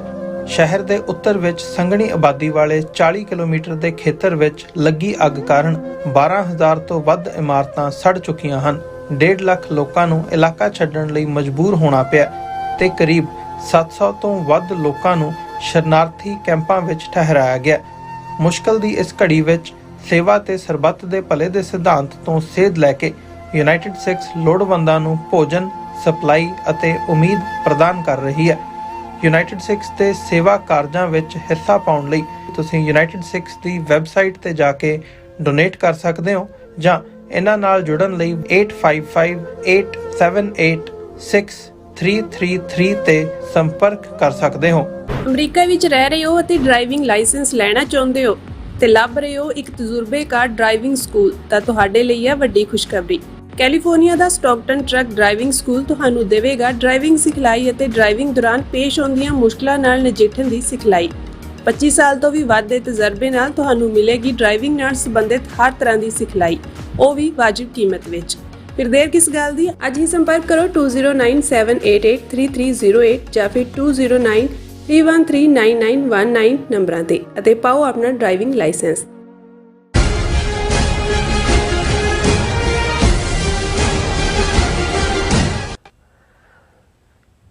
Viewers welcome back on programme. So viewers ਗੱਲਬਾਤ ਕਰਨ ਜਾ ਰਹੇ ਹਾਂ ਕਿ ਕੈਨੇਡਾ ਦੀ CBC ਏਜੰਸੀ ਨੇ ਸੰਭਾਵਨਾ ਜਤਾਈ ਹੈ ਕਿ ਟਰੰਪ ਵੱਲੋਂ ਹੁਣ ਭਾਰਤ ਤੇ ਟ੍ਰਾਂਸਨੈਸ਼ਨਲ ਰਿਪਰੈਸ਼ਨ ਸੰਬੰਧੀ ਕੋਈ ਪ੍ਰੈਸ਼ਰ ਨਹੀਂ ਪਾਇਆ ਜਾਏਗਾ। ਸੋ ਇਸ ਦਾ ਸਿੱਧਾ ਅਰਥ ਹੈ ਕਿ ਭਾਰਤ ਅਮਰੀਕਾ ਕੈਨੇਡਾ ਵਿੱਚ ਕੀਤੀ ਜਿਹੜੀ ਦਹਿਸ਼ਤਗਰਦੀ ਲਈ ਆਫ ਦਾ ਹੁੱਕ ਹੋ ਜਾਏਗਾ। ਇਸ ਬਾਰੇ ਆਪਾਂ ਗੱਲਬਾਤ ਕਰਨ ਜਾ ਰਹੇ ਹਾਂ। ਸੋ ਅਸੀਂ ਚਾਹਾਂਗੇ ਕਿ ਤੁਸੀਂ ਇਸੇ ਤਰ੍ਹਾਂ ਬਣੇ ਰਹਿਣਾ, ਦੇਖਣ ਸੁਣਨ ਲਈ, ਲਿਖਣ ਲਈ। ਤੁਹਾਡਾ ਸਭ ਦਾ ਬਹੁਤ ਬਹੁਤ ਸ਼ੁਕਰੀਆ ਜੀ। ਡਾਕਟਰ ਸਾਹਿਬ ਕੀ ਵਿਚਾਰਾਂ ਨੇ? ਦੇਖੋ, ਇਸ 'ਚ ਕੋਈ ਸ਼ੱਕ ਨਹੀਂ ਹੈ ਕਿ ਪ੍ਰੈਜ਼ੀਡੈਂਟ ਟਰੰਪ ਇੱਕ ਸਟਰੋਂਗ ਇਰਾਦੇ ਦੇ ਇਨਸਾਨ ਨੇ। ਗਲਤ ਜਾਂ ਠੀਕ ਜੋ ਵੀ ਉਹਨਾਂ ਦੀ ਆਪਣੀ ਕਨਵਿਕਸ਼ਨ ਬਣ ਜਾਂਦੀ ਹੈ, ਉਹ ਉਸ ਦੇ ਉੱਤੇ ਜਿਹੜਾ ਉਹ ਖਲੋਂਦੇ ਨੇ। ਔਰ ਜਿਵੇਂ ਉਹਨਾਂ ਨੇ ਲੀਗਲ ਕੇਸਿਸ ਔਰ ਸਾਰੇ ਆਪਣੇ ਪੋਲੀਟੀਕਲ ਰਾਈਵਲਸ ਵਿਦਨ ਰਿਪਬਲਿਕਨਸ ਦਾ ਵੀ ਟਾਕਰਾ ਕਰਦੇ ਆ, ਆਪਣੇ ਸੈਕੰਡ ਇਸ ਟਰਮ ਨੂੰ ਜਿੱਤਿਆ, ਇੱਕ ਵਾਰ ਲੂਜ਼ ਕੀਤਾ। ਔਰ ਅੱਜ ਬੇਸ਼ੱਕ ਟਰੰਪ ਨੂੰ ਲੈ ਕੇ ਇਸ ਵੇਲੇ ਸਾਰੀ ਦੁਨੀਆ ਦੇ ਵਿੱਚ ਇੱਕ ਹਲਚਲ ਬਚੀ ਹੋਈ ਹੈ। ਉਹ ਮਿਡਲ ਈਸਟ ਹੋਏ, ਉਹ ਯੂਕਰੇਨ ਹੋਏ, ਉਹ ਈਵਨ ਉਹਨਾਂ ਦੇ ਆਪਣੇ ਅਲਾਈ ਯੂਰਪ ਹੋਏ, ਕੈਨੇਡਾ ਔਰ ਮੈਕਸੀਕੋ। ਔਰ ਅੱਜ ਹੀ ਕੈਨੇਡਾ ਦੇ ਪੰਜੋ ਹੀ ਸਾਬਕਾ ਜਿਹੜੇ ਪ੍ਰਾਈਮ ਮਿਨਿਸਟਰਸ ਨੇ, ਉਹਨਾਂ ਨੇ ਕੈਨੇਡੀਅਨਸ ਨੂੰ ਜਿਹੜਾ ਵਾਕਅਪ ਕੀਤਾ ਹੈ ਕਿ ਆਪਣੇ ਘਰਾਂ ਦੇ ਬਾਹਰ ਕੈਨੇਡਾ ਦੇ ਝੰਡੇ ਲਾਓ, ਦੂਜੇ ਤੀਜੇ ਜੋ ਹੁਣ ਕੈਨੇਡਾ ਦੇ ਨਾਲ 51ਵਾਂ ਸੂਬਾ ਬਣਾਉਣ ਦੇ ਨਾਂ ਥੱਲੇ ਹਿਊਮਿਲੇਸ਼ਨ ਦੀ ਲਾਈਨ ਹੈ। ਪਰ ਇਸ ਸਭ ਦੇ ਬਾਵਜੂਦ ਇਸ ਵੇਲੇ ਅਮਰੀਕਾ ਦੇ ਵਿੱਚ ਜਿਹੜੀ ਉਹਨਾਂ ਦੀ ਲਾਈਕਿੰਗ ਹੈ ਉਹ ਬਹੁਤ ਵਧੀ ਹੈ ਤੇਜ਼ੀ ਨਾਲ। ਅੱਜ ਹੀ ਮੈਂ ਕਿਤੇ ਦੇਖ ਰਿਹਾ ਸੀ, ਸ਼ਾਇਦ ABC ਦਾ ਸਰਵੇ ਜਿਹਨੂੰ ਕਾਫੀ ਕ੍ਰੈਡੀਬਲ ਮੰਨਿਆ ਜਾਂਦਾ ਹੈ, 53% ਦੇ ਕਰੀਬ ਜਿਹੜੀ ਹੈ ਅਮਰੀਕਨ ਉਹ ਇਹ ਸਮਝਦੇ ਨੇ ਕਿ ਬਿਲਕੁਲ ਠੀਕ ਲਾਈਂਦੇ। ਹਾਲਾਂ ਗ੍ਰੀਨਲੈਂਡ ਨੂੰ ਤੇ ਕਬਜ਼ਾ, ਪਨਾਮਾ ਨੂੰ ਦੂਜਾ, ਸਭ ਤੋਂ ਵੱਡੀ ਗੱਲ ਤਾਂ ਗਾਜ਼ਾ ਦੇ ਜਾਂ ਗਜ਼ਾ ਜਿਹਦੇ ਲਈ ਠੀਕ ਵਰਡ ਹੈ, ਉਸ ਨੂੰ ਇੱਕ ਟੂਰਿਸਟ ਰਿਜ਼ੋਰਟ ਬਣਾਉਣ ਦੀ ਗੱਲ। ਔਰ ਉਸ ਦੇ ਉੱਤੇ ਰਿਪੀਟਡਲੀ ਉਹਨਾਂ ਨੇ ਜਾਰਡਨ ਦੇ ਸ਼ਾਹ ਨੂੰ ਵੀ ਮਿਲਣ ਲੱਗਿਆ ਵੀ, ਇਜਿਪਟ ਵਾਲੇ ਨੂੰ ਵੀ, ਔਰ ਉਸ ਨੂੰ ਬਾਰ-ਬਾਰ ਦੁਹਰਾਉਣ ਦਾ ਜਿਹੜੀ ਲਾਈਨ ਹੈ। ਹੁਣ ਇਸ ਸਾਰੇ ਦੇ ਚੱਲਦੇ ਆ ਕਿਉਂਕਿ ਇੱਕ ਪਾਰਟ ਤਾਂ ਬਿਲਕੁਲ ਮੋਦੀ ਪੂਰੀ ਤਰ੍ਹਾਂ ਨਰਵਸ ਹੈ, ਕਿਉਂਕਿ ਇੰਡੀਅਨ ਸਿਸਟਮ ਨੂੰ ਵੀ ਨਹੀਂ ਪਤਾ ਕਿ ਵੀ ਟਰੰਪ ਦੀ ਜਿਹੜੀ ਹੈ ਉਹ ਗਾਜ਼ ਕਿੱਥੇ ਜਾ ਕੇ ਡਿੱਗੇਗੀ। ਕਿਉਂਕਿ ਜਿਵੇਂ ਅਸੀਂ ਡਿਸਕਸ ਕਰਕੇ ਹਟੇ ਹਾਂ ਵੀ ਅੱਜ ਹੀ ਵਾਈਟ ਹਾਊਸ ਦੀ ਪ੍ਰੈਸ ਸੈਕਟਰੀ ਨੇ, ਜਿਹੜਾ ਸਪੋਕਸਪਰਸਨ ਨੇ ਕਿਹਾ ਕਿ ਵੀ ਕੱਲ ਵੀਰਵਾਰ ਜਿਹੜਾ ਟਰੰਪ ਸਾਰੇ ਮੁਲਕਾਂ ਦੇ ਉੱਤੇ ਟੈਰਿਫ ਲਾਉਣ ਜਾ ਰਹੇ ਨੇ, ਇਨਕਲੂਡਿੰਗ ਇੰਡੀਆ, ਮੁਲਾਕਾਤ ਤੋਂ ਪਹਿਲਾਂ। ਸੋ ਉਹ ਬਹੁਤ ਸਾਰਿਆਂ ਦਾ ਪਸੀਨਾ ਵਗਾਉਣ ਵਾਲੀ ਗੱਲ ਹੋਏਗੀ। ਲੇਕਿਨ ਅਸੀਂ ਜੇ ਆਪਣੇ ਘਰ ਦੀ ਗੱਲ ਕਰੀਏ ਕਿ ਵੀ ਸਿੱਖ ਨੁਕਤਾ ਨਿਗਾਹ ਤੋਂ 2-3 ਫੈਕਟਰ ਬੜੇ ਅਹਿਮ ਰਹੇ ਇਸ ਵਾਰ। ਮੈਂ ਦੇਖਿਆ ਹਾਲਾਂ ਸਿੱਖ ਟ੍ਰੈਡੀਸ਼ਨਲੀ ਬਹੁਤ ਵਾਰ ਬਾਕੀ ਇਮੀਗ੍ਰੈਂਟਸ ਵਾਂਗ ਪ੍ਰੋ ਡੈਮੋਕ੍ਰੈਟ ਵੋਟਰ ਹੀ ਹੁੰਦੇ ਨੇ, ਪਰ ਇਸ ਵਾਰ ਸਾਡੀਆਂ ਛੋਟੀਆਂ ਬਿਜ਼ਨੈਸਿਸ ਵਾਲਿਆਂ ਨੇ ਵੀ ਜਾਂ ਦੂਜਿਆਂ ਨੇ ਵੀ ਬੜੇ ਉਤਸ਼ਾਹ ਦੇ ਨਾਲ ਟਰੰਪ ਨੂੰ ਸਪੋਰਟ ਕੀਤਾ। ਔਰ ਪੋਲੀਟੀਕਲ ਐਂਗਲ ਤੋਂ ਵੀ ਸਾਨੂੰ ਇਹ ਲੱਗਦਾ ਸੀ ਵੀ ਬਾਈਡਨ ਐਡਮਿਨਿਸਟ੍ਰੇਸ਼ਨ ਸਲੋ ਹੈ ਇੰਡੀਆ ਪ੍ਰਤੀ। ਹਾਲਾਂਕਿ ਕੇਸ ਜਾਂ ਐਕਸਟ੍ਰਾਡੀਸ਼ਨ ਜਾਂ ਦੂਜੇ, ਕਿਉਂਕਿ 2 ਅਸੀਂ ਜਿਹੜੀਆਂ ਮੁੱਖ ਮੀਟਿੰਗਸ ਵੀ FBI ਹੈੱਡਕੁਆਰਟਰ 'ਚ ਹੋਈਆਂ, ਉਹਦੇ ਤੋਂ ਅਸੀਂ ਇਹ ਅਸੈਸ ਕੀਤਾ ਸੀ ਕਿ ਵੀ FBI, homeland security, justice department ਇਹ ਮਜ਼ਬੂਤ ਢੰਗ ਦੇ ਨਾਲ ਇੰਡੀਆ ਨੂੰ ਘੇਰਨਾ ਚਾਹੁੰਦੇ ਨੇ ਉਸ ਦੇ ਟ੍ਰਾਂਸਨੈਸ਼ਨਲ ਰਿਪਰੈਸ਼ਨ ਲਈ। ਲੇਕਿਨ ਸਟੇਟ ਡਿਪਾਰਟਮੈਂਟ ਔਰ ਵਾਈਟ ਹਾਊਸ ਸੌਫਟ ਪੈਡਲਿੰਗ ਕਰ ਰਹੇ। ਉਦੋਂ ਲੱਗਦਾ ਸੀ ਵੀ ਇਹ ਸੌਫਟ ਪੈਡਲਿੰਗ ਨਹੀਂ ਹੋਣੀ ਚਾਹੀਦੀ। ਜੇ ਜਸਟਿਨ ਟਰੂਡੋ ਇੰਨੀ ਮਜ਼ਬੂਤੀ ਦੇ ਨਾਲ ਸਟੈਂਡ ਲੈ ਸਕਦਾ ਹੈ, ਪਾਰਲੀਮੈਂਟ ਦੇ ਵਿੱਚ ਖਲੋ ਕੇ ਕਹਿ ਸਕਦਾ ਹੈ, ਤੇ ਵਾਈ ਨਾਟ ਅਮਰੀਕਾ। ਪਰ ਹੁਣ ਜਿਸ ਲੈਵਲ ਦੇ ਉੱਤੇ ਟਰੰਪ ਐਡਮਿਨਿਸਟ੍ਰੇਸ਼ਨ ਦਾ ਇਹਨਾਂ ਦੋਨਾਂ ਮੁੱਦਿਆਂ ਦੇ ਉੱਤੇ, ਅਡਾਨੀ ਦਾ ਮਾਮਲਾ ਤਾਂ ਓਵਰਆਲ ਇੰਡੀਆ ਨੂੰ ਐਕਸਪੋਜ਼ ਕਰਦਾ ਸੀ ਵੀ ਕਰਪਟ ਨੇ ਕਿਸ ਲੈਵਲ ਤੇ $250 ਮਿਲੀਅਨ ਦੀ ਕਰਪਸ਼ਨ ਕਰਕੇ ਇਹਨਾਂ ਨੇ ਦੇ ਕੇ ਬ੍ਰਾਈਬ ਆਪਣਾ ਸੋਲਰ ਪ੍ਰੋਜੈਕਟ ਕਲੀਅਰ ਕਰਾਇਆ।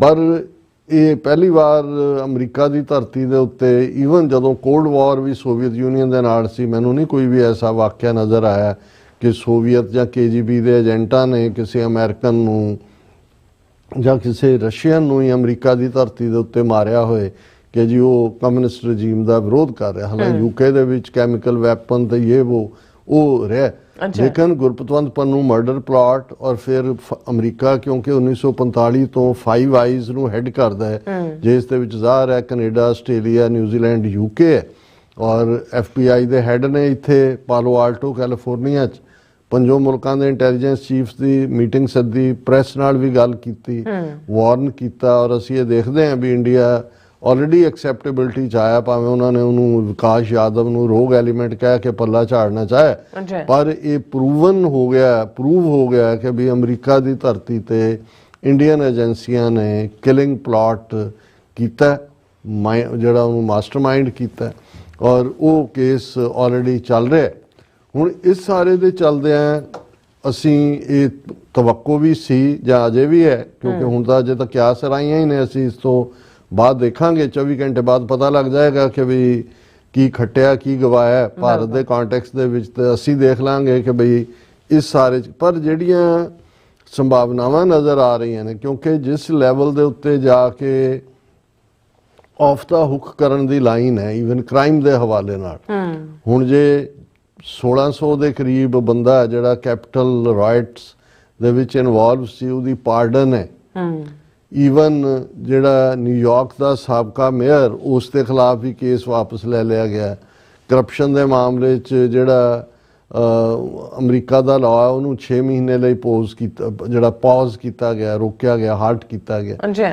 ਤੇ ਸਾਨੂੰ ਇਹ ਲੱਗਦਾ ਕਿ ਵੀ ਟਰਾਂਸਨੈਸ਼ਨਲ ਰਿਪਰੈਸ਼ਨ ਦੇ ਮੁੱਦੇ ਦੇ ਉੱਤੇ ਵੀ ਇੰਡੀਆ ਤੋਂ ਬਾਕੀ ਕੰਸੈਸ਼ਨ ਲੈਣ ਦੇ ਲਈ, ਕਿਉਂਕਿ ਇਸ ਵੇਲੇ ਟੈਰਿਫ ਸਭ ਤੋਂ ਵੱਡੀ ਜਿਹੜੀ ਹੈ ਗੱਲ ਹੈ ਔਰ ਬਾਏ ਅਮਰੀਕਨ ਬਾਏ ਮੋਰ ਸਟਫ, ਸੋ ਉਹਦੇ ਥੱਲੇ ਲੱਗਦਾ ਹੈ ਕਿ ਵੀ ਸ਼ਾਇਦ ਇਹ ਜਿਹੜਾ ਮੁੱਦਾ ਟਰਾਂਸਨੈਸ਼ਨਲ ਰਿਪਰੈਸ਼ਨ ਦਾ ਹੈ ਇਹ ਕੋਈ ਬਹੁਤਾ ਅਹਿਮੀਅਤ ਵਾਲਾ ਨਾ ਰਹੇ। ਔਰ ਇਸ ਦੇ ਉੱਤੇ ਵੀ ਅੱਜ ਹੀ ਕੁਝ ਘੰਟੇ ਪਹਿਲਾਂ ਹੀ ਇਹ story CBC Canadian broadcasting corporation ਦੀ ਹੈ ਔਰ ਇਹ ਬੀਬੀ ਇਵਾਨ ਡਾਇਰ ਨੇ ਸਟੋਰੀ ਕੀਤੀ ਹੈ ਔਰ ਉਹਦਾ ਹੈਡਲਾਈਨ ਹੀ ਹੈ, don't expect Trump to keep the pressure on India over hit squads operating in Canada, ਕਿ ਵੀ ਇਹ ਐਕਸਪੈਕਟ ਨਾ ਕਰੋ ਕਿ ਵੀ ਟਰੰਪ ਦੀ ਜਿਹੜੀ ਲਾਈਨ ਹੈ ਉਹ ਇੰਡੀਆ ਦੇ ਉੱਤੇ ਪ੍ਰੈਸ਼ਰ ਵਾਲੀ ਬਿਲਟ ਹੋਏਗੀ।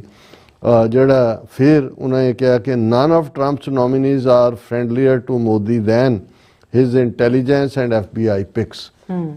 ਔਰ ਜਦੋਂ ਅਸੀਂ ਗੱਲ ਕਰ ਰਹੇ ਹਾਂ ਅੱਜ ਹੀ ਸੈਨੇਟ ਦੀ ਕਮੇਟੀ ਨੇ ਵੀ ਤੁਲਸੀ ਗੈਬਰਡ ਜਿਹੜੀ 18 ਇੰਟੈਲੀਜੈਂਸ ਏਜੰਸੀਆਂ ਨੂੰ ਹੈਡ ਕਰੇਗੀ, ਜਿਨ੍ਹਾਂ ਏਜੰਸੀਆਂ ਦਾ $70 ਬਿਲੀਅਨ ਦਾ ਬਜਟ ਹੈ, ਉਹਦੀ ਕਨਫਰਮੇਸ਼ਨ ਹੋ ਗਈ ਹੈ, ਉਹ ਨੈਸ਼ਨਲ ਇੰਟੈਲੀਜੈਂਸ ਡਾਇਰੈਕਟਰ ਬਣ ਰਹੀ ਹੈ। ਇਸ ਤੋਂ ਪਹਿਲਾਂ ਕਾਸ਼ ਪਟੇਲ ਜਿਹੜਾ ਟਰੰਪ ਲਾਇਲਿਸਟ ਹੈ ਉਹ ਐਜ਼ ਏ FBI ਹੈਡ ਉਸ ਦੀ ਕਨਫਰਮੇਸ਼ਨ ਹੋ ਗਈ। ਸੋ ਇਸ ਸਟੋਰੀ 'ਚ ਵੀ ਇਹਨਾਂ ਦੋਨਾਂ ਦੀ ਫਿਰ ਬੈਕਗਰਾਊਂਡ ਵੀ ਦਿੱਤੀ ਹੈ ਕਿ ਤੁਲਸੀ ਗੈਬਰਡ ਤਾਂ RSS ਦੇ ਨਾਲ ਸਿੱਧੇ ਤੌਰ ਦੇ ਉੱਤੇ ਜਿਹੜੀ ਉਹਨਾਂ ਦੀ ਹਿੰਦੂ ਕਾਨਫਰੰਸ ਉਹਨੂੰ ਚੇਅਰ ਕੀਤਾ। ਕਾਸ਼ ਪਟੇਲ ਨੇ ਜਦੋਂ ਰਾਮ ਮੰਦਰ ਬਾਬਰੀ ਮਸਜਿਦ ਢਾਈ ਗਈ ਤੇ ਉਹਨੂੰ ਕਮੈਂਡ ਕੀਤਾ ਕਿ ਜੀ ਇਹ ਆਖਿਰ 5 ਸਦੀਆਂ ਬਾਅਦ ਇਨਸਾਫ ਹੋਇਆ। ਸੋ ਇਹੀ ਸਟੋਰੀ ਦੇ ਹੈਡ ਜਿੱਥੇ ਉਹਨਾਂ ਨੇ ਕਿਹਾ ਵੀ ਆਫ ਦਾ ਹੁੱਕ ਇੰਡੀਆ ਨੂੰ ਕਰਨ ਦੀ ਲਾਈਨ ਹੋਏਗੀ, ਉੱਥੇ ਨਾਲ ਹੀ ਉਹਨਾਂ ਨੇ ਕਿਹਾ ਵੀ ਦੋਨੋਂ ਹੀ ਹੁਣ ਇਹ ਜਿਹੜਾ ਕੇਸ ਹੈ ਟਰਾਂਸਨੈਸ਼ਨਲ ਰਿਪਰੈਸ਼ਨ ਦਾ ਆਬਵੀਅਸਲੀ FBI ਹੈ ਔਰ ਇੰਟੈਲੀਜੈਂਸ ਏਜੰਸੀਆਂ ਨੇ, ਤੇ ਜੇ ਦੋਨਾਂ ਦੇ ਵਿੱਚ ਆ ਕੇ ਹਿੰਦੂਤਵ ਵੀ ਬੈਠ ਗਏ ਨੇ ਜਿਹੜੇ ਬਿਠਾਏ ਨੇ ਟਰੰਪ ਨੇ, ਔਰ ਅਜੇ ਤੱਕ ਜਿਹੜਾ ਕੋਈ ਵੀ ਐਸੀ ਇੰਡੀਕੇਸ਼ਨ ਨਹੀਂ ਆਈ ਕਿ ਵੀ ਕੋਈ ਇੰਡੀਆ ਨੂੰ ਔਨ ਦਾ ਹੁੱਕ ਜਾਂ ਔਨ ਦਾ ਟੈਂਟਰ ਹੁੱਕ ਰੱਖਣ ਦੀ ਲਾਈਨ ਹੈ, ਟੈਰਿਫ ਦੇ ਮੁੱਦੇ ਤੇ ਆ ਰਿਹਾ ਤੇ ਇਸ ਤੋਂ ਔਰ ਇਸ ਦੇ ਉੱਤੇ ਹੀ ਉਹਨੇ ਇਹ ਕਿਹਾ ਕਿ ਵੀ ਇੱਕ ਸਟੇਜ ਦੇ ਉੱਤੇ ਜਦੋਂ ਐਸ ਜੈ ਸ਼ੰਕਰ ਨੂੰ ਪੁੱਛਿਆ ਗਿਆ ਸੀ ਕਿ ਵੀ ਕਿਵੇਂ ਤੁਸੀਂ ਸੋਚਦੇ ਹੋ ਟਰੰਪ ਦੇ ਆਉਣ ਤੇ, ਉਹਨੇ ਕਿਹਾ ਜੀ ਦੁਨੀਆ ਸਾਰੀ ਨਰਵਸ ਹੈ and but India is not one of them, ਕਿ ਅਸੀਂ ਬਿਲਕੁਲ ਨਹੀਂ। ਸੋ ਮਤਲਬ ਪਹਿਲਾਂ ਹੀ ਕੰਫਰਟੇਬਲ ਸੀ ਔਰ ਉਹਨਾਂ ਨੇ ਕਿਹਾ ਕਿ ਵੀ ਆਲਰੇਡੀ ਜਦੋਂ ਮਾਰਕੋ ਰੂਬੀਓ ਐਸ ਜੈ ਸ਼ੰਕਰ ਦੀ ਪਹਿਲੀ ਮੁਲਾਕਾਤ ਹੋਈ ਤੇ ਉਸ ਦੇ ਵਿੱਚ ਜਿਹੜਾ ਉਹਨਾਂ ਨੇ ਇੰਡੀਆ ਦੇ ਉੱਤੇ ਹੀ ਪ੍ਰੈਸ਼ਰ ਬਣਾਇਆ ਕਿ ਵੀ ਤੁਸੀਂ ਜਿਹੜਾ ਰਸ਼ੀਅਨ ਲਾਇਲ ਤੁਸੀਂ ਰਸ਼ੀਅਨ ਆਰਮ ਇੰਡਸਟਰੀ ਦੇ ਲਾਇਲ ਕਸਟਮਰ ਹੋ ਹੁਣ ਇਹ ਟ੍ਰੈਂਡ ਬਦਲੋ ਅਮਰੀਕਾ ਵੱਲ ਆਓ। ਔਰ ਇਹੀ ਜਿਹੜਾ ਅਸੀਂ ਵੀਜ਼ਿਆਂ ਦਾ ਜ਼ਿਕਰ ਕਰ ਚੁੱਕੇ ਹਾਂ ਕਿ ਇਹ ਇਸ਼ੂ ਜਿਹੜੇ ਨੇ ਇਹ ਸਾਹਮਣੇ ਆਏ। ਪਰ ਉਹਨਾਂ ਨੇ ਕਿਹਾ ਵੀ ਹੁਣ ਜੋ ਅਸੀਂ ਦੇਖਦੇ ਹਾਂ ਕਿ ਜੋ ਕੁਛ ਵਾਪਰਿਆ, ਉਹਨੇ ਕਿਹਾ ਜੀ G20 ਇਹ CBC ਦੀ ਸਟੋਰੀ ਮੈਂ ਡਿਸਕਸ ਹੁਣ ਕਰ ਰਿਹਾ। ਉਹਨੇ ਕਿਹਾ ਵੀ G20 ਦੀ ਮੀਟ ਵੇਲੇ ਜਦੋਂ ਪ੍ਰੈਜ਼ੀਡੈਂਟ ਬਾਈਡਨ ਦਿੱਲੀ ਗਏ, ਉਹਨਾਂ ਨੇ ਸਿੱਧੇ ਤੌਰ ਤੇ ਮੋਦੀ ਦੇ ਨਾਲ ਟਰਾਂਸਨੈਸ਼ਨਲ ਰਿਪਰੈਸ਼ਨ ਦਾ ਮੁੱਦਾ ਜੋ ਅਮਰੀਕਾ ਦੀ ਸੋਇਲ ਤੇ ਔਰ ਹਰਦੀਪ ਸਿੰਘ ਨਿੱਜਰ ਦਾ ਇਹਦੀ ਗੱਲ ਕੀਤੀ। ਪਰ ਉਹਨੇ ਕਿਹਾ ਵੀ ਇਹ ਬਿਲਕੁਲ ਐਕਸਪੈਕਟ ਨਾ ਕਰੋ ਕਿਉਂਕਿ ਬਾਈਡਨ ਨੇ ਤਾਂ ਗੱਲ ਕੀਤੀ ਸੀ, ਪਰ ਹੁਣ ਜਿਹੜੀ ਇਹ ਗੁਫ਼ਤਗੂ ਹੋਏਗੀ ਇਹਦੇ 'ਚ ਪ੍ਰੈਜ਼ੀਡੈਂਟ ਟਰੰਪ ਦੇ ਲਈ ਇਹ ਇਸ਼ੂ ਜਿਹੜਾ ਹੈ ਉਹ ਬਿਲਕੁਲ ਇਸ਼ੂ ਨਹੀਂ ਹੋਏਗਾ। ਫਿਰ ਉਹਨਾਂ ਨੇ ਹਰਦੀਪ ਸਿੰਘ ਨਿੱਜਰ ਦੇ ਨਾਲ ਕੀ ਵਾਪਰਿਆ ਔਰ ਕਿਵੇਂ ਜਿਹੜਾ ਇਹ ਕੰਸਪੀਰੇਸੀ ਔਰ ਇਹ ਸਾਰੇ ਦਾ ਜ਼ਿਕਰ ਕੀਤਾ ਹੈ। ਗੁਰਪਤਵੰਤ ਸਿੰਘ ਪੰਨੂ ਦੇ ਹਵਾਲੇ ਨਾਲ ਵਿਕਾਸ ਯਾਦਵ ਦੀ ਗੱਲ ਕੀਤੀ ਹੈ। ਫਿਰ ਉਹਨੇ ਕਿਹਾ ਵੀ ਹੁਣ ਹਾਲ ਔਰ ਇਹ ਕੰਪੈਰੀਜ਼ਨ ਜਿਹੜਾ ਹੈ CBC ਦਾ ਮੈਨੂੰ ਲੱਗਿਆ ਵੀ ਕਾਫੀ ਹੱਦ ਤੱਕ ਮੇਕ ਸੈਂਸ ਕਰਦਾ ਹੈ। ਉਹਨੇ ਕਿਹਾ ਵੀ ਹੁਣ ਇਹ ਜਿਹੜਾ ਗੁਰਪਤਵੰਤ ਪੰਨੂ ਮਰਡਰ ਪਲਾਟ ਹੈ, ਇਹ ਕੇਸ ਉਵੇਂ ਹੀ ਹੋਣ ਜਾ ਰਿਹਾ ਹੈ ਜਿਵੇਂ ਸਾਊਦੀ ਅਰੇਬੀਆ ਦੇ ਜਮਾਲ ਖੁਸ਼ੋਗੀ ਜਿਹਦਾ ਮਰਡਰ ਟਰਕੀ ਦੇ ਵਿੱਚ ਜਿਹੜਾ ਉਹ ਸਾਊਦੀ ਅਰੇਬੀਆ ਦੀ ਐਮਬੈਸੀ 'ਚ ਕੀਤਾ ਗਿਆ ਸੀ। ਉਹ ਅਮਰੀਕਨ ਗ੍ਰੀਨ ਕਾਰਡ ਹੋਲਡਰ ਸੀ, ਵਾਸ਼ਿੰਗਟਨ ਪੋਸਟ ਦਾ ਕਾਲਮਨਿਸਟ ਸੀ ਔਰ ਉਹਦੇ ਲਈ ਸਿੱਧਾ ਜਿਹੜਾ ਕਰਾਊਨ ਪ੍ਰਿੰਸ ਮੁਹੰਮਦ ਬਿਨ ਸਲਮਾਨ ਹੈ ਉਹਨੂੰ ਜ਼ਿੰਮੇਵਾਰ ਠਹਿਰਾਇਆ ਗਿਆ ਸੀ ਅਮਰੀਕਾ ਵੱਲੋਂ ਵੀ ਔਰ ਬੜੀ ਹਾਰਡ ਲਾਈਨ ਬਾਈਡਨ ਨੇ ਲਈ ਸੀ। ਪਰ ਇਵੈਂਚੁਅਲੀ ਇਹ ਜਿਹੜੀ ਡੀਲ ਬਣ ਗਈ ਸੀ ਔਰ ਉਹਦੇ 'ਚ ਵੀ ਉਹਨਾਂ ਨੇ ਸਾਊਦੀ ਇੰਟੈਲੀਜੈਂਸ ਨੇ ਇਹ ਕਹਿ ਦਿੱਤਾ ਸੀ ਕਿ ਜੀ ਇਹ ਜਿਨ੍ਹਾਂ ਨੇ ਇਹ ਕਰਤੂਤ ਕੀਤੀ ਹੈ ਅਸੀਂ ਉਹਨਾਂ ਨੂੰ ਪਨਿਸ਼ ਕਰ ਦਿੱਤਾ ਹੈ। ਸੋ ਉਹਨੇ ਕਿਹਾ ਜੀ ਵੀ ਇਵੇਂ ਹੀ ਇੰਡੀਆ ਨੇ ਵੀ ਜਿਵੇਂ ਆਪਣੇ ਹੱਥ ਧੋ ਲਏ 4 ਦਿਨ ਪਹਿਲਾਂ ਉਹਨਾਂ ਦੇ ਸਹੁੰ ਚੁੱਕਣ ਤੋਂ ਕਿ ਜੀ ਅਸੀਂ ਰੌਗ ਐਲੀਮੈਂਟ ਨੂੰ ਪਾਸੇ ਕਰ ਦਿੱਤਾ ਹੈ ਔਰ ਅਸੀਂ ਹੁਣ ਨਾਰਮਲ ਹੋ ਗਏ ਹਾਂ, ਨਹਾ ਲਿਆ ਅਸੀਂ ਗੰਗਾ।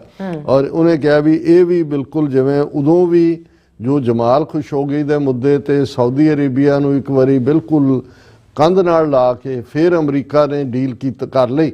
ਉਹਨੇ ਕਿਹਾ ਜੀ ਐਗਜ਼ੈਕਟਲੀ ਜਿਹੜਾ ਇਹੀ ਪਾਰਟ ਨਜ਼ਰ ਆ ਰਿਹਾ।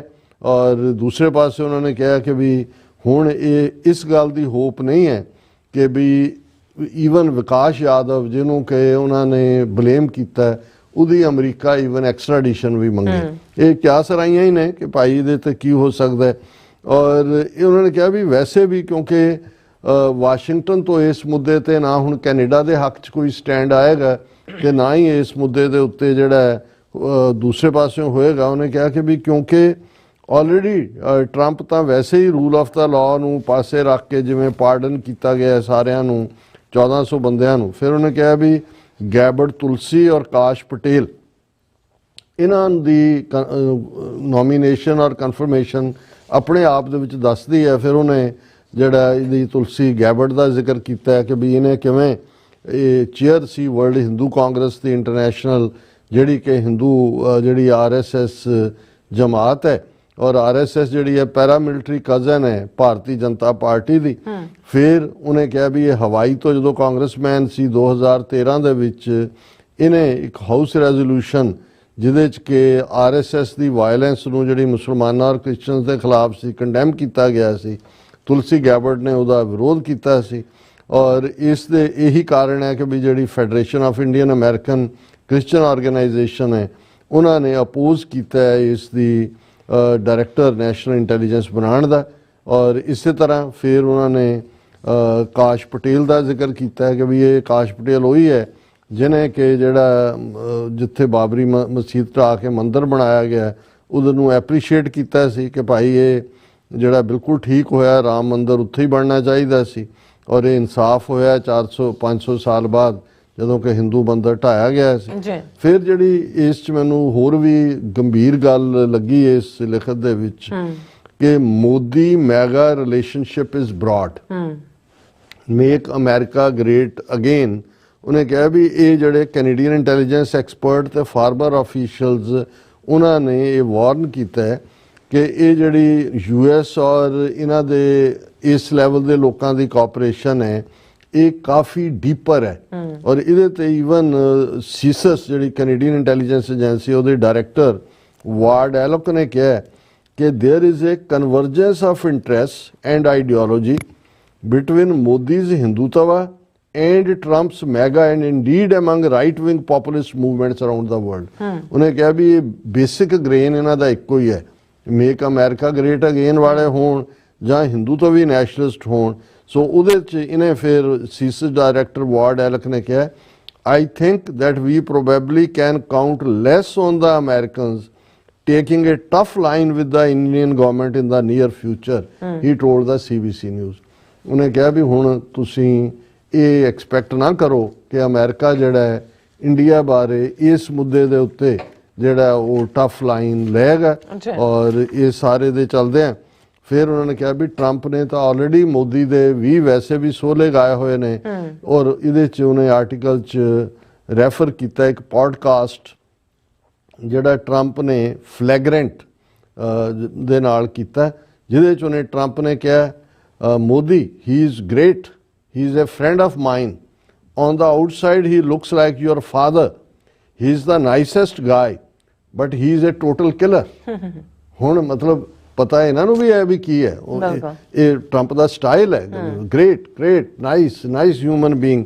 ਫਿਰ ਉਹਨੇ ਇਸੇ ਦੇ ਨੂੰ ਹੀ ਅੱਗੇ ਜਾਰੀ ਕਰਦਿਆਂ ਕਿਹਾ ਕਿ ਵੀ Trump recalls interacting with Modi at howdy Modi diaspora rally in Houston in 2019।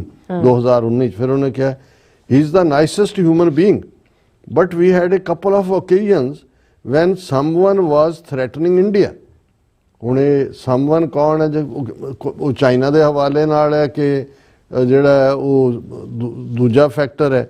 Trump ਨੇ ਫਿਰ ਉਹਦੀ ਮਿਮਿਕਰੀ ਕੀਤੀ ਕਿ ਵੀ ਮੈਂ ਉਹਨੂੰ ਕਿਹਾ ਕਿ ਵੀ ਮੈਂ ਤੇਰੀ Trump recalled saying he had offer to help Modi deal with those threats, ਕਿ ਇਹਨਾਂ ਧਮਕੀਆਂ ਨਾਲ ਅਸੀਂ, ਤੇ ਕਹਿੰਦਾ ਫਿਰ ਉਹਨੇ ਮਿਮਿਕਰੀ ਕਰਦਿਆਂ ਮੋਦੀ ਦੀ ਕਿਹਾ I do it I do it I do everything necessary. ਔਰ ਇਸ ਦੇ ਉੱਤੇ ਜਿਹੜਾ CBC ਨੇ ਇਸ ਸਟੋਰੀ ਨੂੰ ਕੀਤਾ ਕਿ ਵੀ ਇਹ ਜਿਹੜਾ ਇਹਦੀ ਐਕਸਪੈਕਟੇਸ਼ਨ ਬਿਲਕੁਲ ਨਹੀਂ ਕਰਨੀ ਚਾਹੀਦੀ। ਹੁਣ ਉਹ ਸੀਸਿਸ ਦੇ ਡਾਇਰੈਕਟਰ ਦੇ ਹਵਾਲੇ ਨਾਲ ਵੀ ਬਾਕੀ ਅਗੇਨ ਕਿਉਂਕਿ ਇਹ ਇਸ ਵੇਲੇ ਕਿਆਸ ਰਾਈਆਂ ਨੇ, ਪਰ ਮੈਨੂੰ ਇਹ ਲੱਗਦਾ ਵੀ ਬਾਈ ਐਂਡ ਲਾਰਜ ਜਿਹੜੇ ਤਿਉਰ ਔਰ ਰੰਗ ਢੰਗ ਨੇ ਉਹਨਾਂ 'ਚੋਂ ਸਾਨੂੰ ਕੋਈ ਬਹੁਤੀ ਜਿਹੜੀ ਹੈ ਉਹ ਆਸ ਨਜ਼ਰ ਨਹੀਂ ਆਉਂਦੀ। ਔਰ ਸਾਡੇ ਵੀਰ ਸੁਖਜਿੰਦਰ ਸਿੰਘ ਬਾਜਵਾ ਅੱਜ ਹੀ ਕਹਿ ਰਹੇ ਸੀ ਕਿ ਜੀ ਸਾਨੂੰ ਇਹ ਵੀ ਮੰਨਣਾ ਚਾਹੀਦਾ ਹੈ ਕਿ ਅਸੀਂ ਜਿਹੜੀ ਹੈ ਉਹ ਈਗਲ ਜਾਂ ਜਿਸ ਨੂੰ ਅਸੀਂ ਬਾਜ ਵੀ ਇੱਕ ਈਗਲ ਦੀ ਫਾਰਮ ਹੀ ਹੈ ਔਰ ਦੂਸਰੀ ਹੈ ਵੀ ਉਹਨਾਂ ਦੇ ਆਲਣਿਆਂ 'ਚੋਂ ਅਸੀਂ ਮਾਸ ਨਾ ਭਾਲੀਏ। ਸੋ ਜ਼ਾਹਰ ਹੈ ਕਿ ਵੀ ਉਹ ਤਾਂ ਉਹ ਜਦੋਂ ਝਪੜਦੇ ਨੇ ਉਦੋਂ ਹੀ ਨਾਲ ਨੂੰ ਖਾ ਖੂ ਜਾਂਦੇ ਨੇ। ਮਤਲਬ ਇਹ ਹੈ ਕਿ ਵੀ ਐਵੇਂ ਬੇਲੋੜੀ ਹੋਪ ਨਾ ਰੱਖੀਏ। ਜੇ ਸਟਿਲ ਸਮਥਿੰਗ ਪੋਜ਼ਿਟਿਵ ਕਮਸ ਤਾਂ ਫਿਰ ਮੋਸਟ ਵੈਲਕਮ। ਬਿਲਕੁਲ ਬਿਲਕੁਲ ਜੀ। ਰਾਸਾ ਤੁਹਾਡਾ ਬਹੁਤ ਸ਼ੁਕਰੀਆ। ਸੋ ਥਲੇ ਨੇ ਬ੍ਰੇਕ ਵਿਊਅਰਸ ਤੁਸੀਂ ਇਸੇ ਤਰ੍ਹਾਂ ਬਣੇ ਰਹਿਣਾ। ਮਿਲਦੇ ਹਾਂ ਛੋਟੇ ਜਿਹੇ ਬ੍ਰੇਕ ਤੋਂ ਬਾਅਦ।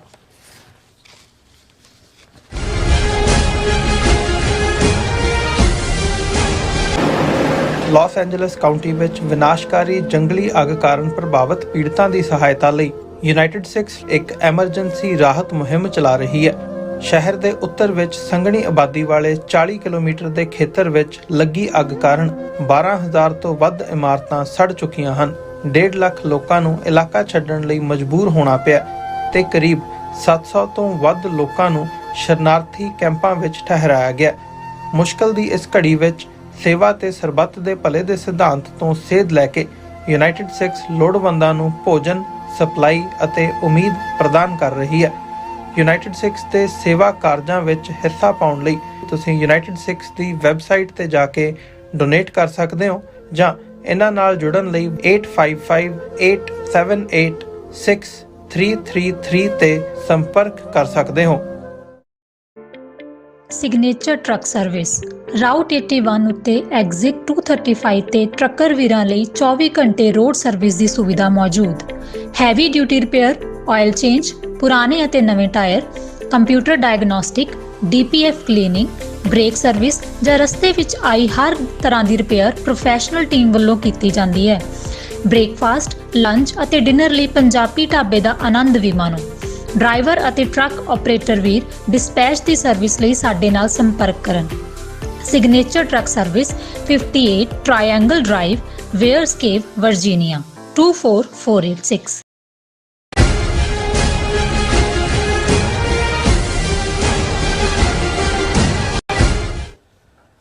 ਦਰਸ਼ਕੋ ਬ੍ਰੇਕ ਤੋਂ ਬਾਅਦ ਤੋਂ ਫਿਰ ਦੁਬਾਰਾ ਤੁਹਾਡਾ ਸਵਾਗਤ ਹੈ। ਸੋ ਗੱਲਬਾਤ ਕਰਨ ਜਾ ਰਹੇ ਹਾਂ ਕਿ ਅਮਰੀਕਾ ਦੀਆਂ 27 ਧਾਰਮਿਕ ਜਥੇਬੰਦੀਆਂ ਜਿਨ੍ਹਾਂ ਵਿੱਚੋਂ ਕ੍ਰਿਸਚਨ, ਯਹੂਦੀ ਤੇ ਸਿੱਖ ਸ਼ਾਮਲ ਹਨ ਵੱਲੋਂ ਟਰੰਪ ਐਡਮਿਨਿਸਟ੍ਰੇਸ਼ਨ ਦੇ ਖਿਲਾਫ ਧਾਰਮਿਕ ਆਜ਼ਾਦੀ ਵਾਇਲੇਸ਼ਨ ਸੰਬੰਧੀ ਮੁਕੱਦਮਾ ਦਾਇਰ ਕੀਤਾ ਗਿਆ ਹੈ ਔਰ ਇਸ ਮੁਕੱਦਮੇ ਦਾ ਆਧਾਰ ਟਰੰਪ ਵੱਲੋਂ ਅਮਰੀਕਾ ਇਮੀਗ੍ਰੇਸ਼ਨ ਨੂੰ ਦਿੱਤਾ ਆਦੇਸ਼ ਹੈ ਕਿ ਉਹ ਧਾਰਮਿਕ ਥਾਵਾਂ ਤੇ ਵੀ ਜਿਹੜੇ ਹੈ ਰੇਡ ਕਰ ਸਕਦੇ ਨੇ। ਸੋ ਇਸ ਬਾਰੇ ਆਪਾਂ ਗੱਲਬਾਤ ਕਰਨ ਜਾ ਰਹੇ ਹਾਂ। ਸੋ ਅਸੀਂ ਚਾਹਾਂਗੇ ਕਿ ਤੁਸੀਂ ਇਸੇ ਤਰ੍ਹਾਂ ਬੜੇ ਰਹਿਣਾ, ਦੇਖਣ ਸੁਣਨ ਲਈ ਲਿਖਣ ਲਈ ਤੁਹਾਡਾ ਸਭ ਦਾ ਬਹੁਤ ਬਹੁਤ ਧੰਨਵਾਦ ਜੀ। ਡਾਕਟਰ ਸਾਹਿਬ ਕੀ ਵਿਚਾਰਾਂ ਨੇ? ਦੇਖੋ, ਸਾਡੇ ਵਿਊਅਰਸ ਨੂੰ ਯਾਦ ਹੋਏਗਾ ਕਿ ਕੁਝ ਹਫ਼ਤੇ ਪਹਿਲਾਂ ਕਿਵੇਂ ਭਾਰਤੀ ਖੁਫੀਆ ਏਜੰਸੀਆਂ ਨੇ ਜਿਨ੍ਹਾਂ ਦੇ ਵਿੱਚ PTI, ANI ਉਹਨਾਂ ਦੀਆਂ ਸਾਰੀਆਂ ਹੀ ਜਿਹੜੀਆਂ ਮੀਡੀਆ ਆਊਟਫਿਟ ਸ਼ਾਮਲ ਨੇ ਇਹ ਖਬਰ ਫੈਲਾਈ, ਉਹਨਾਂ ਦੇ ਇਲੈਕਟ੍ਰੋਨਿਕ ਮੀਡੀਆ ਤੇ ਵੀ ਚੱਲੀ ਕਿ ਜੀ ਅਮਰੀਕਨ ਆਈਸ ਨੇ ਇਮੀਗ੍ਰੇਸ਼ਨ ਐਂਡ ਜਿਹੜਾ ਦੂਸਰਾ ਐਨਫੋਰਸਮੈਂਟ, ਕਸਟਮ ਐਨਫੋਰਸਮੈਂਟ ਵੀ ਉਹਨਾਂ ਨੇ ਨਿਊਯਾਰਕ, ਨਿਊ ਜਰਸੀ ਦੇ ਗੁਰਦੁਆਰਿਆਂ ਦੇ ਉੱਤੇ ਰੇਡ ਕੀਤੇ ਨੇ ਔਰ ਲੋਕਾਂ ਨੂੰ ਚੱਕਿਆ ਹੈ ਔਰ ਦੂਜਾ ਤੀਜਾ ਜੀ। ਹਾਲਾਂ ਇਹ ਬਿਲਕੁਲ ਉਸੇ ਸ਼ਾਮ ਹੀ ਕਲੀਅਰ ਹੋ ਗਿਆ ਸੀ ਗੁਰਦੁਆਰਿਆਂ ਦੇ ਪ੍ਰਬੰਧਕਾਂ ਵੱਲੋਂ ਵੀ ਔਰ ਇਹਨਾਂ ਨੂੰ ਮੂੰਹ ਦੀ ਖਾਣੀ ਪਈ। ਬਾਅਦ 'ਚ ਬਹੁਤਿਆਂ ਨੇ ਈਵਨ ਇਹ ਵੀ ਠੀਕ ਨਹੀਂ ਸਮਝਿਆ ਵੀ ਉਹ ਮਾਫੀ ਮੰਗਣ ਕਿ ਉਹਨਾਂ ਨੇ ਇਸ ਕਿਸਮ ਦਾ ਜਿਹੜੀ ਹੈ ਇੰਨੀ ਵੱਡੇ ਪੈਮਾਨੇ ਤੇ ਮਿਸ ਇਨਫੋਰਮੇਸ਼ਨ ਦਿੱਤੀ।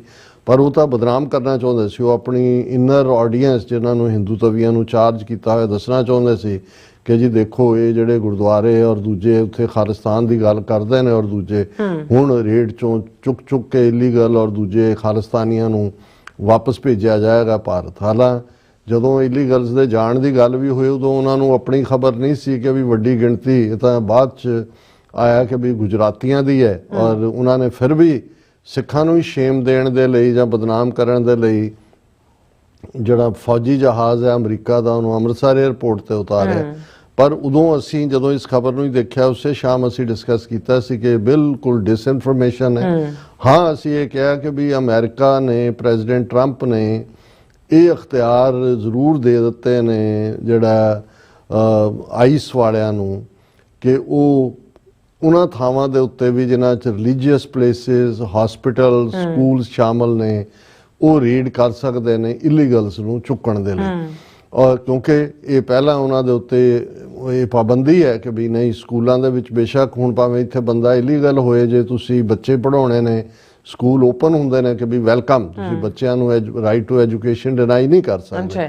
ਔਰ ਇਹਨੇ ਇੱਕ ਬੜਾ ਖੌਫ ਵੀ ਪੈਦਾ ਕੀਤਾ, ਅਜੇ ਤੱਕ ਵੀ ਉਸ ਦਾ ਚੱਲ ਰਿਹਾ ਸੀ। ਲੇਕਿਨ ਮੈਂ ਜਿਵੇਂ ਇਹ ਸਾਰੇ ਪੀਰੀਅਡ ਦੇ ਵਿੱਚ ਜਦੋਂ ਇੱਕ ਬੜਾ ਇੱਕ ਖੌਫ, ਡਰ, ਅਫਵਾਹਾਂ ਦਾ ਬਾਜ਼ਾਰ ਵੀ ਇੰਨਾ ਕੁ ਗਰਮ ਹੈ ਕਿ ਕੋਈ ਨਾ ਕੋਈ ਤੁਹਾਨੂੰ ਪੁੱਛੇਗਾ ਜੀ ਇਵੇਂ ਹੋ ਗਿਆ ਜੀ, ਉਹ ਤਾਂ ਗ੍ਰੀਨ ਕਾਰਡ ਵਾਲਿਆਂ ਨੂੰ ਵੀ ਚੁੱਕ ਰਿਹਾ ਜੀ, ਫਲਾਣੇ ਨੂੰ ਵੀ। ਬਿਲਕੁਲ ਇੱਕ ਰਿਊਮਰਸ, ਇੱਕ ਇਸ ਕਿਸਮ ਫਿਰ ਜਾਲੀ ਕਿਸਮ ਦੇ ਜਿਹੜੇ ਯੂਟਿਊਬਰ ਔਰ ਜਾਲੀ ਜੇ ਵਕੀਲ ਜਿਹੜੇ ਨੇ ਉਹ ਬੈਠ ਕੇ YouTube ਤੇ ਗਪੌੜ ਉਹ ਆਪਣੀ ਦੁਕਾਨਦਾਰੀ ਵਧਾ ਰਹੇ ਨੇ। ਹਾਲਾਂਕਿ ਇਹ ਬੜਾ ਕਲੀਅਰ ਹੁੰਦਾ ਹੈ, ਇਹ ਆਲਰੇਡੀ ਵੀ ਇਲੀਗਲਸ ਦੇ ਉੱਤੇ ਰੇਡ ਰਹੇ ਨੇ ਜਾਂ ਦੂਜੇ ਮੈਕਸਿਮਮ ਜੇ ਇਹਨਾਂ 4 ਪ੍ਰੈਜ਼ੀਡੈਂਟਸ ਦੀ ਗੱਲ ਕਰਨੀ ਹੋਏ ਤੇ ਓਬਾਮਾ ਦੇ ਪੀਰੀਅਡ ਦੇ ਵਿੱਚ ਰਿਪੋਰਟੇਸ਼ਨਸ ਹੋਈਆਂ। ਐਸ ਜੈਸ਼ੰਕਰ ਨੇ ਖੁਦ ਫਿਗਰ ਦਿੱਤੀ ਹੈ ਕਿ 15,000 ਬੰਦਾ ਇਹਨਾਂ ਪਿਛਲੇ 10-12 ਸਾਲਾਂ ਦੇ ਵਿੱਚ ਜਿਹੜਾ ਇੱਥੋਂ ਡਿਪੋਰਟ ਹੋ ਕੇ ਗਿਆ। ਲੇਕਿਨ ਇਹ ਜ਼ਰੂਰ ਸੀ ਕਿ ਵੀ ਇਹ ਜਿਹੜਾ ਪਰਮਿਸ਼ਨ ਦੇਣਾ, ਕਿਉਂਕਿ ਇਹਦੇ 'ਚ ਇਹ ਤਾਂ ਹੈ ਨਹੀਂ, ਮੰਦਰਾਂ ਦੇ ਵਿੱਚ ਤਾਂ ਕਿਸੇ ਨੂੰ ਨਾ ਰੋਟੀ ਖਵਾਈ ਜਾਂਦੀ ਹੈ, ਨਾ ਕਿਸੇ ਦੇ ਲਈ ਕੋਈ ਪਨਾਹਗਾਹ ਹੈ ਜਾਂ ਉਸਨੇ ਕੋਈ ਰਾਤ ਕੱਟਣੀ ਹੈ। ਇਹੀ ਹਾਲ ਮਸੀਤਾਂ 'ਚ ਵੀ ਨਹੀਂ ਹੁੰਦਾ। ਮਸੀਤ 'ਚ ਵੀ ਕੋਈ ਇਹ ਤਾਂ ਹੈ ਨਹੀਂ ਕਿਸੇ ਨੇ ਫੂਡ ਲਈ ਆਉਣਾ ਜਾਂ ਉੱਥੇ ਰਹਿਣਾ। ਚਰਚ ਨੇ ਜਿਹੜੇ ਇੱਥੇ ਖਾਸ ਤੌਰ ਤੇ ਜਿਹੜੇ ਬੈਪਟਿਸਟ ਤੋਂ ਇਲਾਵਾ ਕੈਥੋਲਿਕਸ ਵੀ ਨੇ, ਉਹ ਜਿੰਨੇ ਦੂਜੇ ਨੇ ਉਹਨਾਂ ਦੀ ਕੇਸ ਵੀ ਲੜਦੇ ਨੇ, ਇਮੀਗ੍ਰੇਸ਼ਨ ਕੇਸ ਵੀ, ਔਰ ਉਹਨਾਂ ਨੂੰ ਗ੍ਰਾਂਟਸ ਵੀ ਉਹਨਾਂ ਨੂੰ ਮਿਲਦੀਆਂ ਨੇ। ਜਾਂ ਗੁਰਦੁਆਰੇ ਨੇ, ਕਿਉਂਕਿ ਗੁਰਦੁਆਰਿਆਂ 'ਚ ਵੀ ਬਿਨਾਂ ਜ਼ਾਤ, ਰੰਗ, ਨਸਲ, ਧਰਮ ਦੇ ਕੋਈ ਵੀ ਆ ਸਕਦਾ ਹੈ। ਗੁਰਦੁਆਰਿਆਂ 'ਚ ਰਹਿਣ ਦਾ ਪ੍ਰਬੰਧ ਵੀ ਹੁੰਦਾ ਹੈ, ਹਾਲਾਂ ਸਕਰੀਨਿੰਗ ਹੁੰਦੀ ਹੈ ਪ੍ਰੋਪਰ, ਕੁਝ ਦਿਨਾਂ ਤੱਕ ਹੀ ਤੁਸੀਂ ਰਹਿ ਸਕਦੇ ਹੋ। ਔਰ ਕੋਈ ਵੀ ਜਿਹੜਾ ਭਾਵੇਂ ਕਿਤੇੋਂ ਆਇਆ, ਜੇ ਬਾਰਡਰ ਟੱਪ ਕੇ ਵੀ ਆਇਆ ਕਿਤੇੋਂ, ਉਹਨੇ ਉਹ ਪਹਿਲਾਂ ਹੀ ਪੁੱਛਦਾ ਕਿ ਵੀ ਗੁਰਦੁਆਰਾ ਕਿੱਥੇ ਹੈ, ਵੀ ਜਾ ਕੇ ਮੈਂ ਨਹਾ ਧੋ ਲਾਂ, ਮੈਨੂੰ ਕੁਝ ਖਾਣ ਨੂੰ ਮਿਲੇ, ਫਿਰ ਉਹ ਆਪਣੇ ਸੰਗੀਆਂ ਸਾਥੀਆਂ ਨੂੰ ਲੱਭਦਾ। ਸੋ ਜਿਹੜਾ ਮੇਰਾ ਹਮੇਸ਼ਾ ਫੇਥ ਰਿਹਾ, ਅੱਜ ਵੀ ਜਿਹੜਾ ਜਦੋਂ ਮੈਂ ਅੱਜ ਦੀ ਆਵਾਜ਼ ਪ੍ਰੋਗਰਾਮ 'ਚ ਗੱਲਬਾਤ ਕਰ ਰਿਹਾ ਸੀ ਕਿ ਵੀ ਇੱਕ ਪਾਸੇ ਤਾਂ ਜੋ ਕੁਝ ਚੱਲ ਰਿਹਾ ਹੈ ਉਹ ਦੁੱਖ ਦਿੰਦਾ ਹੈ, ਉਹ ਭਾਵੇਂ ਗਜ਼ਾ ਦੀ ਸਿਚੁਏਸ਼ਨ ਹੋਏ, ਯੂਕਰੇਨ ਦੀ ਹੋਏ, ਵਿਦਨ ਇਹ ਜਿਹੜਾ ਜਿਵੇਂ ਉਹਨਾਂ ਨੂੰ ਐਨੀਮਲਸ ਤੋਂ ਵੀ ਬਦਤਰ, ਇੱਥੇ ਤਾਂ ਜੇ ਤੁਸੀਂ ਕੁੱਤੇ ਤੇ ਬਿੱਲੀਆਂ ਵੀ ਇੱਕ ਤੋਂ ਦੂਜੀ ਥਾਂ ਕਰਨਾ, ਉਹਨਾਂ ਦੇ ਵੀ ਇੱਕ ਸਪੇਸ ਰੱਖਿਆ ਹੁੰਦਾ ਵੀ ਉਹਨਾਂ ਦਾ ਸਾਹ ਨਾ ਰੁਕੇ ਤੇ ਉਹਨਾਂ ਨੂੰ ਤੁਸੀਂ ਵਿਦ ਡਿਗਨਿਟੀ ਕਰਦੇ ਹੋ, ਜਿਵੇਂ ਡੀਲ ਕੀਤਾ ਜਾ ਰਿਹਾ। ਪਰ ਹਮੇਸ਼ਾ ਮੈਂ ਇਹ ਸਮਝਦਾ ਹਾਂ ਵੀ ਅਮਰੀਕਨ ਸਿਸਟਮ ਦੇ ਵਿੱਚ ਖਾਸ ਤੌਰ ਤੇ ਸਿਵਲ ਸੁਸਾਇਟੀ ਉਹ ਇੰਨੀ ਪਾਵਰਫੁਲ ਹੈ ਕਿ ਉਹ ਰੈਜ਼ਿਸਟ ਕਰਦੀ ਹੈ, ਉਹ ਚੈਲੰਜ ਕਰਦੀ ਹੈ ਔਰ ਉਹ ਫਾਈਨਲੀ ਚੇਂਜ ਲਿਆਂਦੀ ਹੈ। ਔਰ ਉਹ ਅਸੀਂ ਦੇਖਿਆ ਜੇ ਸਿਟੀਜ਼ਨਸ਼ਿਪ ਦਾ ਮਾਮਲਾ ਆਇਆ ਕਿ ਬਾਈ ਬਰਥ ਸਿਟੀਜ਼ਨਸ਼ਿਪ ਜਿਹੜਾ ਕਨਸਟੀਟਿਊਸ਼ਨ ਦਾ ਹਿੱਸਾ ਹੈ, ਅਮੈਂਡਮੈਂਟ ਹੈ ਇਹਨਾਂ ਦੇ ਉਹਨੂੰ ਵੀ ਨਾਲ ਦੀ ਨਾਲ ਫੈਡਰਲ ਜੱਜ ਨੇ, ਔਰ ਉਹ ਜੱਜ ਜਿਹਨੂੰ ਖੁਦ ਟਰੰਪ ਐਡਮਿਨਿਸਟ੍ਰੇਸ਼ਨ ਨੇ ਪਿਛਲੇ ਪੀਰੀਅਡ ਦੇ ਵਿੱਚ ਨੋਮੀਨੇਟ ਕੀਤਾ ਸੀ, ਉਹਨੂੰ ਰੋਕ ਦਿੱਤਾ ਗਿਆ। ਇਸੇ ਤਰ੍ਹਾਂ ਜੇ US ਏਡ ਉਹਨਾਂ ਦੇ ਸਾਰੇ ਮੁਲਾਜ਼ਮ ਬਰਖਾਸਤ, ਉਹਨੂੰ ਰੋਕ ਦਿੱਤਾ ਗਿਆ। ਔਰ ਮੈਨੂੰ ਇਹ ਸੀ ਕਿ ਵੀ ਇਹ ਜਿਹੜਾ ਇਹਨਾਂ ਨੇ ਗੁਰਦੁਆਰੇ ਚਰਚ ਜਾਂ ਧਾਰਮਿਕ ਥਾਵਾਂ ਤੇ ਪਾਬੰਦੀ ਲਾਈ ਹੈ ਕਿ ਵੀ ਉੱਥੇ ਜਾ ਕੇ ਇਹ ਰੀਡ ਕਰ ਸਕਦੇ ਨੇ, ਉਹਨਾਂ ਨੂੰ ਖੁੱਲ੍ਹ ਦਿੱਤੀ, ਇਹ ਚੈਲੰਜ ਹੋਏਗਾ।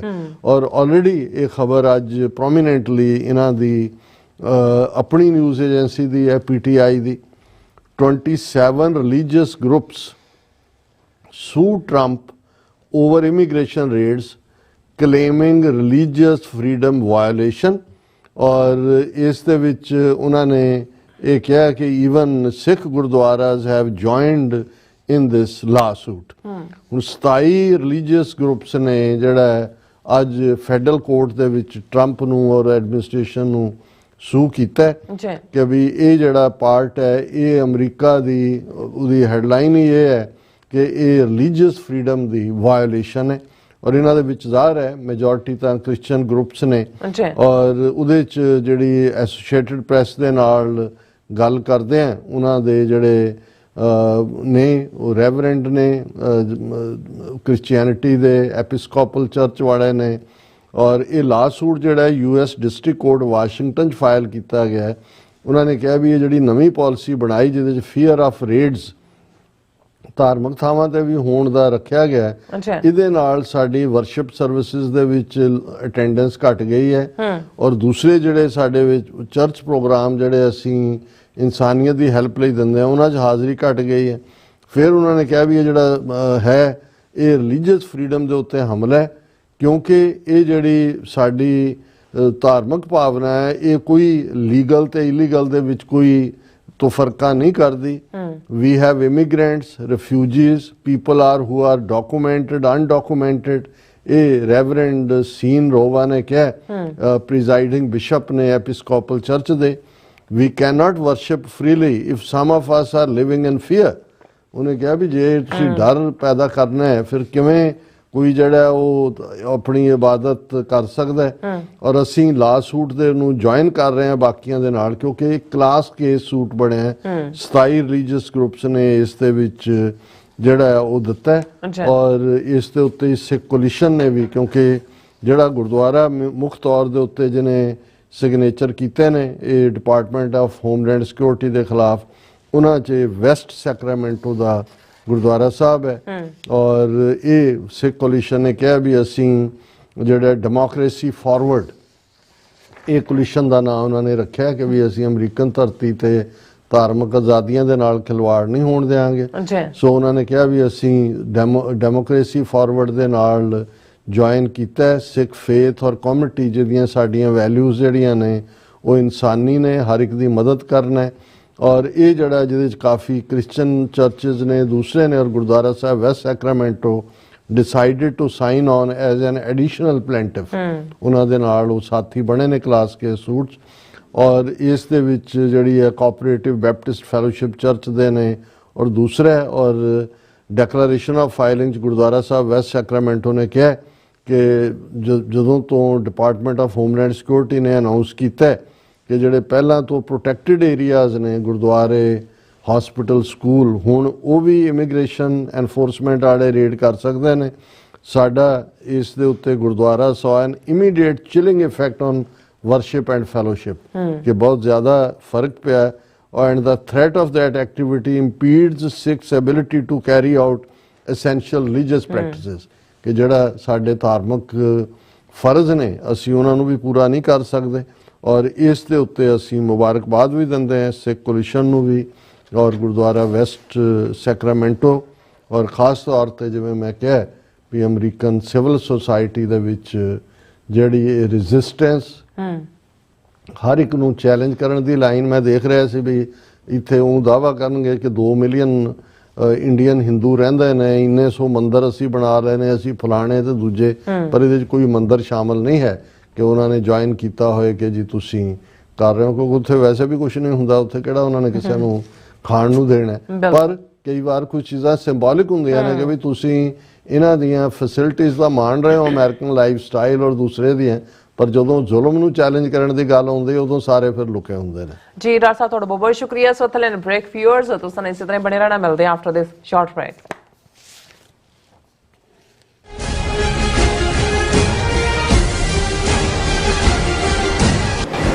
ਲਾਸ ਐਂਜਲਸ ਕਾਉਂਟੀ ਵਿੱਚ ਵਿਨਾਸ਼ਕਾਰੀ ਜੰਗਲੀ ਅੱਗ ਕਾਰਨ ਪ੍ਰਭਾਵਿਤ ਪੀੜਤਾਂ ਦੀ ਸਹਾਇਤਾ ਲਈ ਯੂਨਾਈਟਿਡ ਸਿਕਸ ਇੱਕ ਐਮਰਜੈਂਸੀ ਰਾਹਤ ਮੁਹਿੰਮ ਚਲਾ ਰਹੀ ਹੈ। ਸ਼ਹਿਰ ਦੇ ਉੱਤਰ ਵਿੱਚ ਸੰਘਣੀ ਆਬਾਦੀ ਵਾਲੇ 40 ਕਿਲੋਮੀਟਰ ਦੇ ਖੇਤਰ ਵਿੱਚ ਲੱਗੀ ਅੱਗ ਕਾਰਨ 12,000 ਤੋਂ ਵੱਧ ਇਮਾਰਤਾਂ ਸੜ ਚੁੱਕੀਆਂ ਹਨ। 1.5 ਲੱਖ ਲੋਕਾਂ ਨੂੰ ਇਲਾਕਾ ਛੱਡਣ ਲਈ ਮਜਬੂਰ ਹੋਣਾ ਪਿਆ ਤੇ ਕਰੀਬ 700 ਤੋਂ ਵੱਧ ਲੋਕਾਂ ਨੂੰ ਸ਼ਰਨਾਰਥੀ ਕੈਂਪਾਂ ਵਿੱਚ ਠਹਿਰਾਇਆ ਗਿਆ।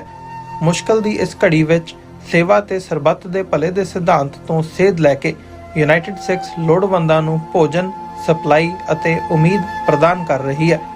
ਯੂਨਾਈਟਿਡ ਸਿਕਸ ਦੇ ਸੇਵਾ ਕਾਰਜਾਂ ਵਿੱਚ ਹਿੱਸਾ ਪਾਉਣ ਲਈ ਤੁਸੀਂ ਯੂਨਾਈਟਿਡ ਸਿਕਸ ਦੀ ਵੈਬਸਾਈਟ ਤੇ ਜਾ ਕੇ ਡੋਨੇਟ ਕਰ ਸਕਦੇ ਹੋ ਜਾਂ ਇਹਨਾਂ ਨਾਲ ਜੁੜਨ ਲਈ 8558786333 ਤੇ ਸੰਪਰਕ ਕਰ ਸਕਦੇ ਹੋ। ਕੀ ਤੁਹਾਨੂੰ 30, 40 ਜਾਂ 50 ਦਿਨ ਵੇਟ ਕਰਨੀ ਪੈ ਰਹੀ ਹੈ ਤੁਹਾਡੇ ਚੈੱਕ ਲਈ? ਫਿਰ ਬ੍ਰੋਕਰਾਂ ਪਿੱਛੇ ਭੱਜਦੇ ਫਿਰਦੇ ਹੋ ਪੈਸੇ ਲਈ, ਬਹੁਤ ਜ਼ਿਆਦਾ ਟਾਈਮ ਵੇਸਟ ਹੋ ਜਾਂਦਾ ਇੱਦਾਂ ਤਾਂ। ਜੇ ਤੁਸੀਂ ਅੱਜ ਹੀ ਪੈਸੇ ਲੈਣੇ ਤਾਂ ਬੌਬਟੇਲ ਨੂੰ ਕਾਲ ਕਰੋ। ਬੌਬਟੇਲ ਤੁਹਾਡੀਆਂ ਇਨਵੋਇਸਿਸ ਸੇਮ ਡੇ ਫੰਡ ਕਰ ਸਕਦੇ ਹਨ for a small fee, no contract, no reserve and no hidden fees। ਅੱਜ ਹੀ ਕਾਲ ਕਰੋ ਬੌਬਟੇਲ ਨੂੰ ਤੇ ਤੁਹਾਡਾ ਪਹਿਲਾ ਮਹੀਨਾ ਫ੍ਰੀ। 410 204 2084 ਅਗੇਨ 410 204 2084।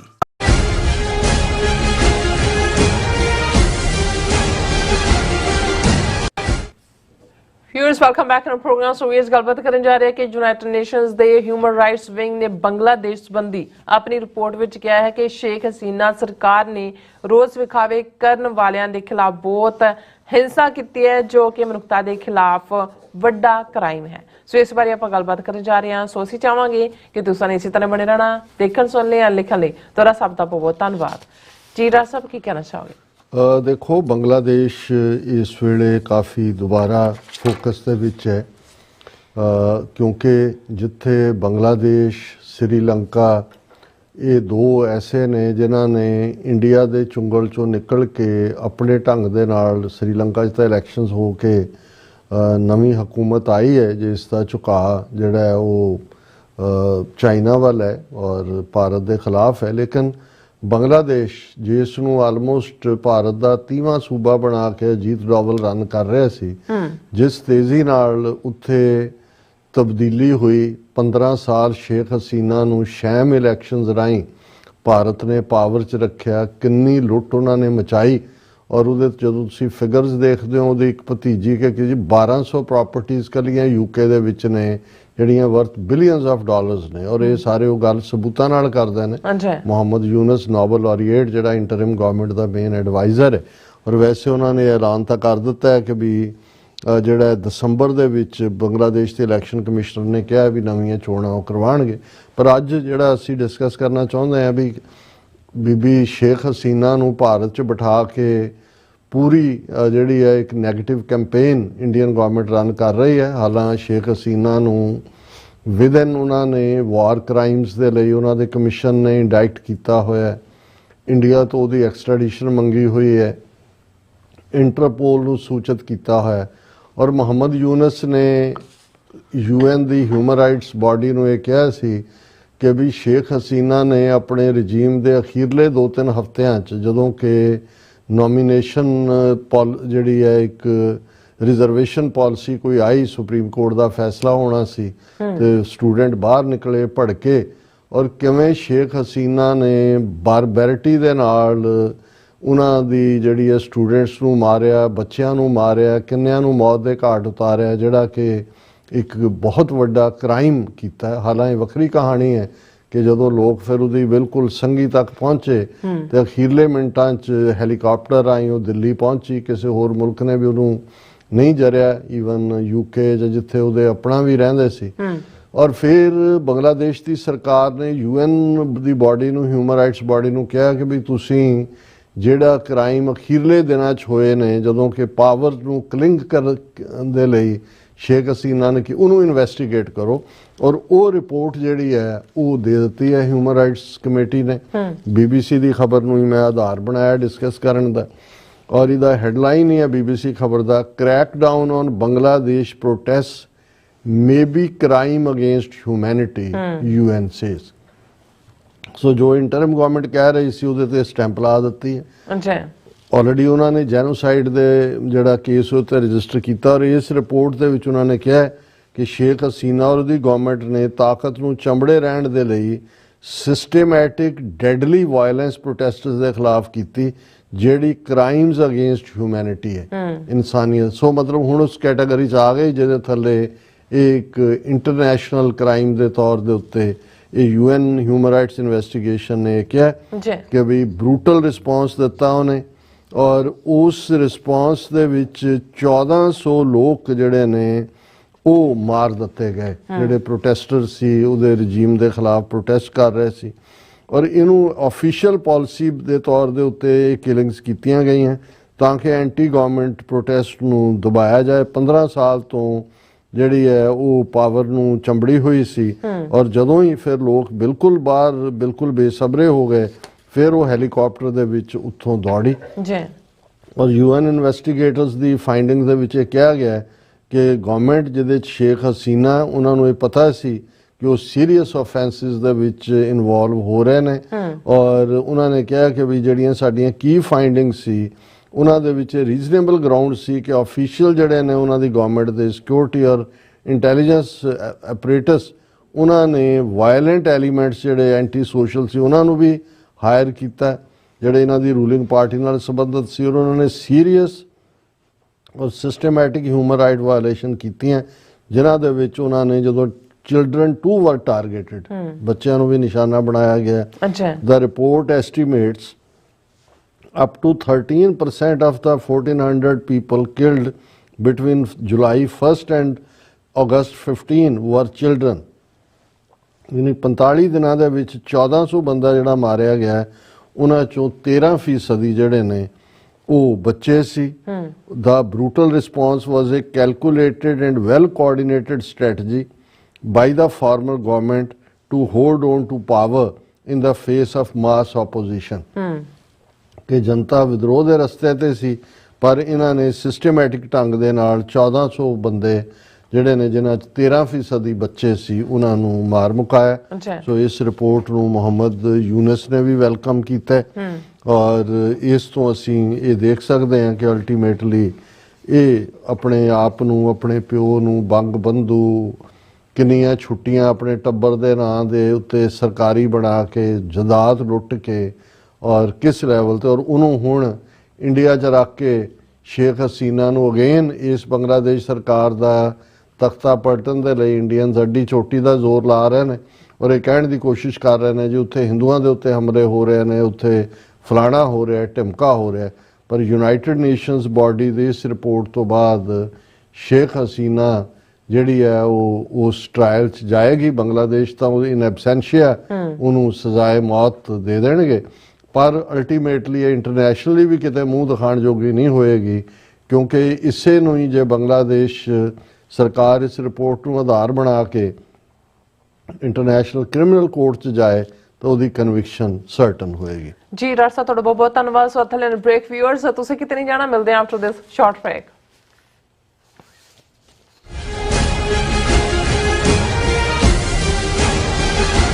ਕੀ ਤੁਸੀਂ ਆਪਣੇ ਟੈਕਸਿਸ ਨੂੰ ਲੈ ਕੇ ਚਿੰਤਤ ਹੋ?